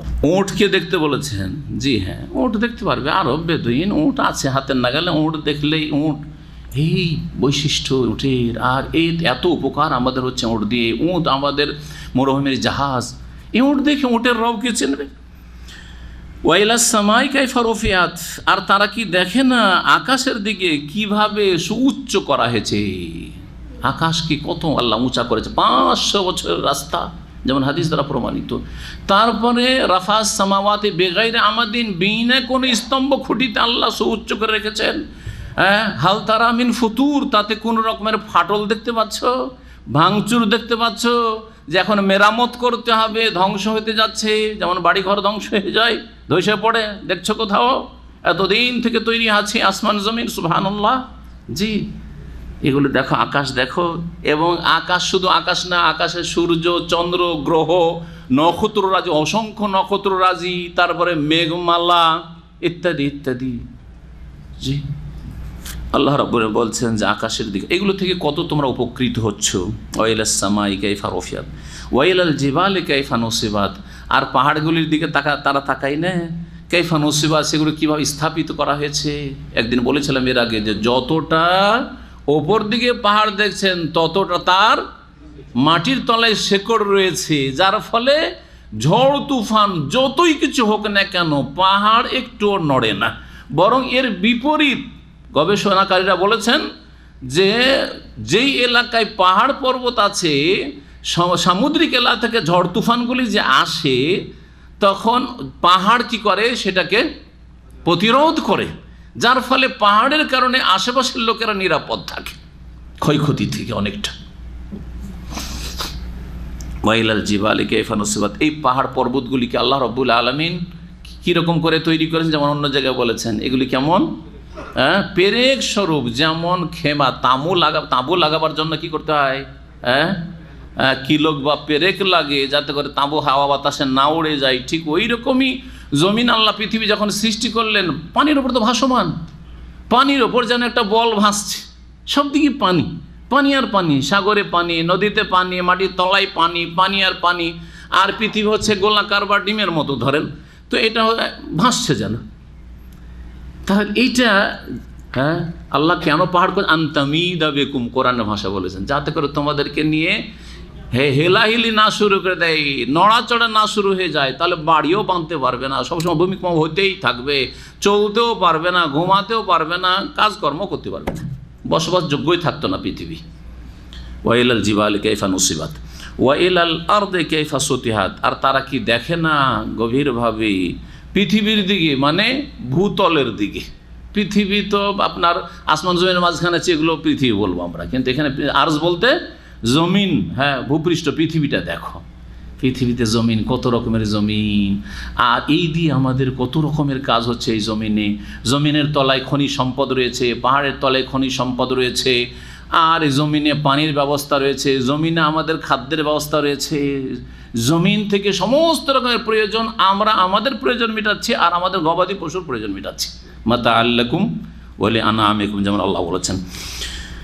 ওয়াইলাল আরদি, আর জমিনকে নিয়ে তারা চিন্তা করে না, কাইফা সুতিহাত, কীভাবে সেটা বিছানো হয়েছে। সাতহুল আরজ বলা হয়, সমতলকে সাতাহ বলা হয়, এই জন্য ছাদ সাত, আজকাল ছাদকে সাকফকে সাতহুনও বলা হচ্ছে, সমতলের ছাদটা সমতল হয়ে আছে। তো কিভাবে এই জমিনকে বিছানো হয়েছে, জমিন যদি বিছানার মতো না হইতো তাহলে বাড়ি ঘর, বসবাস আর চলাফেরা কিছুই সম্ভব হইতো না, গাড়ি নিয়ে চলাফেরা ইত্যাদি সব সম্ভব হইতো না। আল্লাহ করেছেন ফাযাক্কির, হে নবী, এভাবে এইসব চিন্তা করতে বলো। একদিকে দেখেন আল্লাহর সৃষ্টিগত নিদর্শন নিয়ে 4টি নিদর্শনের কথা বলে চিন্তা করতে আল্লাহ বললেন, আফালা ইয়ানজুরুন। আর আরেকদিকে নবী করিম সাল্লাল্লাহু আলাইহি ওয়াসাল্লামকে বলছেন যে তুমি এদেরকে উপদেশ দিয়ে থাকো। একদিকে চিন্তা করে এইসব দেখে আল্লাহর সৃষ্টিগত যেসব নিদর্শন রয়েছে এগুলো দেখে আল্লাহকে চেনুক, আল্লাহর সাথে সম্পর্ক করুক, আল্লাহর কাছাকাছি আসুক, স্রষ্টার কাছাকাছি আসুক। আর একদিকে তোমার উপদেশ চলতে থাক, যাতে উপদেশ তাদেরকে এগিয়ে দেয় আল্লাহর দিকে। ফাযাক্কির, হে নবী, তাদেরকে উপদেশ দিতে থাকো। ইন্নামা আনতা মুযাক্কির, নিশ্চয় তুমি তো শুধুমাত্র একজন উপদেশ দানকারী। লাস্তা আলাইহিম বিমুসাইতির, তাদের ওপর তুমি কর্ম নিয়ন্ত্রণকারী না বা জবরদস্তিকারী না। সাইতারা ইউসাইতর মানে জি কারো ওপর আধিপত্য বিস্তার করা, জবরদস্তি করা। এখান থেকে সিম ফাইলে শেখা হচ্ছে মুসাইতের। মুসাইতের সিন দিয়েছিল, সিন কখনো কখনো সদের সাথে কারিবুল মাখরাজ হওয়ার কারণে পরিবর্তন হয়ে যায়, মুসাইতের হয়ে গেছে এখানে। লাস্তা আলাইহিম, এই জন্য দেখেন নিচে সিন লেখা আছে একটা ছোট, আছে না? তাহলে আসলে সিন ছিল সাইতারা ইউসাইতর, ওইটা হয়ে গেছে সদ, সেই জন্য ছোট্ট করে একটা সিন লেখা আছে। বলতে চাইছে আপনাকে যে আসলে ছিল সিন, সেটা এখানে কি হয়েছে, কালব হয়ে গেছে, পরিবর্তন হয়ে গেছে সদের সাথে। জি, লাস্তা আলাইহিম বিমুসাইতির, হে নবী, তুমি তাদের কর্ম নিয়ন্ত্রণকারী না বা তাদের ওপর তুমি জবরদস্তিকারী না, জবরদস্তি চলবে না। যেমন কোরআন কোন আয়াতে বলছে লা ইকরাহা ফিদ্দীন, দিনের ক্ষেত্রে জবরদস্তি নেই, জবরদস্তি নেই। তাদেরকে উপদেশ দিতে থাকো, বলতে থাকো, দাওয়াত দিতে থাকো উত্তম পন্থায়। লাস্তা আলাইহিম বিমুসাইতির ইল্লা মান তাওয়াল্লা ওয়া কাফার, তবে এখানে ইল্লা মানে লাকিন, কিন্তু, তবে কেউ যদি ফিরে যায়, তুমি উপদেশ দিলে আর আল্লাহ রাব্বুল আলামিন সৃষ্টিগত এইসব নিদর্শন রেখেছেন, এগুলি নিয়ে চিন্তা গবেষণা করে আল্লাহকে চিনতে বলেছেন, কিছুই করলো না সে, তার ব্রেন বুদ্ধিকে কাজে লাগাইলো না, তার হিতাহিত জ্ঞানকে কাজে লাগাইলো না, নবী সাল্লাল্লাহু আলাইহি ওয়াসাল্লামের উপদেশ নিল না, দায়ীর উপদেশ নিল না, ফিরে গেল, বিমুখ হইল, ওয়াকাফার আর কুফরি করলো, কুফরিতে নিমজ্জিত হইল। ফায়ুআযযিবুহুল্লাহুল আযাবাল আকবার, তাকে আল্লাহ রাব্বুল আলামিন মহাদণ্ডে দণ্ডিত করবেন। জি, ফায়ুআযযিবুহুল্লাহ, আল্লাহ তাকে শাস্তি দেবেন, আল আযাব আল আকবার, মহাশাস্তিতে, মহাশাস্তিতে পেলে শাস্তি দেবেন। এখানে মহাশাস্তি মানে জাহান্নামের শাস্তিকে বোঝানো হয়েছে। জাহান্নামের সামনে যত শাস্তি রয়েছে, কবর আযাবের শাস্তি, দুনিয়ার বালা মুসিবতের শাস্তি, আর দুনিয়ার বিপদ আপদের শাস্তি, আর আর্থিক সংকটের শাস্তি, আর দুশ্মনকে চাপিয়ে দেওয়ার শাস্তি, আর আপোষে লড়িয়ে দেওয়ার শাস্তি, যত শাস্তি হতে পারে দুনিয়া আখিরাতের সবচেয়ে বড় শাস্তি হচ্ছে জাহান্নামের আযাবের শাস্তি, যাকে আযাবে আকবার বলা হয়েছে। ফায়ুআযযিবুহুল্লাহুল আযাবাল আকবার। ইন্না ইলাইনা ইয়াবাহুম, নিশ্চয়ই আমার দিকেই তাদের প্রত্যাবর্তন। আবা ইয়াউব থেকে ইয়াব মানে হচ্ছে ফিরে আসা। তাদেরকে ফিরে আসতে হবে কার কাছে? আল্লাহর কাছে। আল্লাহ বলছেন আমার কাছেই ফিরে আসতে হবে। সুম্মা ইন্না আলাইনা হিসাবাহুম, অতঃপর আমার দায়িত্ব হচ্ছে তাদের হিসাব গ্রহণ করা। আমি তাদের একমাত্র হিসাব নেব, আমার কাছে এসে হিসাব দিতে হবে কিয়ামতের মাঠে। মুমিন আর কাফির দুই ভাগে বিভক্ত হয়ে যাবে। কাফেরদের জন্য ফালা নুকিমু লাহুম ইয়াউমাল কিয়ামাতি ওয়াজনা, চিরস্থায়ী জাহান্নামী, তাদের জন্য দাঁড়িপাল্লা কায়েম করার দরকার নাই। একমাত্র তাদের যে অন্যান্য ক্রাইম অপরাধগুলি রয়েছে সেগুলোর জন্য শাস্তি কতটা কার বেশি হবে সেগুলোর জন্য তাদের দাঁড়িপাল্লা কায়েম হবে। মুমিনের জন্য হিসাব হবে, মুমিনের জন্য দাঁড়িপাল্লা কায়েম হবে। একদল তো বিনা হিসাবে জান্নাতে যাবে, আর অধিকাংশই হবে যাদের হিসাব হবে, জবাব দিতে হবে আল্লাহ রাব্বুল আলামিনের কাছে। হিসাব দুই রকমের হবে, হিসাব ইয়াসিরা, সহজ হিসাব হবে, আর একটা হচ্ছে কঠিন হিসাব। নবী করিম সাল্লাল্লাহু আলাইহি ওয়াসাল্লামের যে হাদিস রয়েছে, নবী সাল্লাল্লাহু আলাইহি ওয়াসাল্লাম নিজে সলাতে বলতেন আল্লাহুম্মা হাসিবনি হিসাবা ইয়াসিরা। কিন্তু আমাদের দেশে একটা যে আমল আছে, যে আমলটি সহি নয়, সেটা হচ্ছে এ আয়াতের শেষে যদি ইমাম এ আয়াত পড়ে অথবা নিজে কোরআন পাঠকারী এ আয়াত পড়ে, তো কি পড়তে হবে? আল্লাহুম্মা হাসিবনি হিসাবা ইয়াসিরা। এটা সহি নয়, এটা সহি নয়। যদিও এই আমলটি আমাদের আহলে হাদিস সমাজে প্রচলিত রয়েছে, কিন্তু এটা গবেষণাতে আমরা দেখলাম যে এটা সহি নয়। নামাজের মধ্যে যখন আল্লাহ কি বলছেন, ইন্না আলাইনা সুম্মা ইন্না আলাইনা হিসাবাহুম শেষ হইল, তখন মুক্তাদি ইমাম সাহেব মিলে আল্লাহুম্মা হাসিবনি হিসাবা ইয়াসিরা পড়েছে। এটা সুন্নতের খেলাফ কাজ, এটা সুন্নত দ্বারা প্রমাণিত নাই। তবে নবী করিম সাল্লাল্লাহু আলাইহি ওয়াসাল্লাম সালাতের ভিতরে পড়তেন এই বলে হাদিস রয়েছে মুস্তাদরাক হাকিম, আর বেশ কিছু হাদিস রয়েছে যেটাকে আল্লামা আলবানী সহি বলেছেন, হাসান সহি বলেছেন। তো আল্লাহ রাব্বুল আলামিনের কাছে ফিরে যেতে হবে, আল্লাহ রাব্বুল আলামিন হিসাব নেবেন। মুমিন মুসলিমদের প্রথম হিসাব কিসের হবে? সালাতের হিসাব হবে। যদি মুমিন মুসলিম আপনি, তাহলে 5 ওয়াক্ত সালাত ঠিক নেই, তো হিসাব দেওয়ার জন্য রেডি আছেন আপনি? 5 ওয়াক্ত নামাজ পড়ছেন না, তো হিসাব দেওয়ার জন্য আপনি নিশ্চয়ই রেডি না, নিশ্চয়ই প্রস্তুত না আপনি। তাহলে এখানে আপনাকে বলতে হবে যে হয় আপনি বিশ্বাসী না, অবিশ্বাসী, পরকালে বিশ্বাসী না, অথবা পরকালে প্রথম হিসাব হবে সলাতের, নামাজের সলাতে ফেল, বাকি সব কিছুতে ফেল, এ কথাই বিশ্বাসী না। তাহলে আংশিক আপনি পরকালে অবিশ্বাসী, আংশিক আপনি পরকালে অবিশ্বাসী।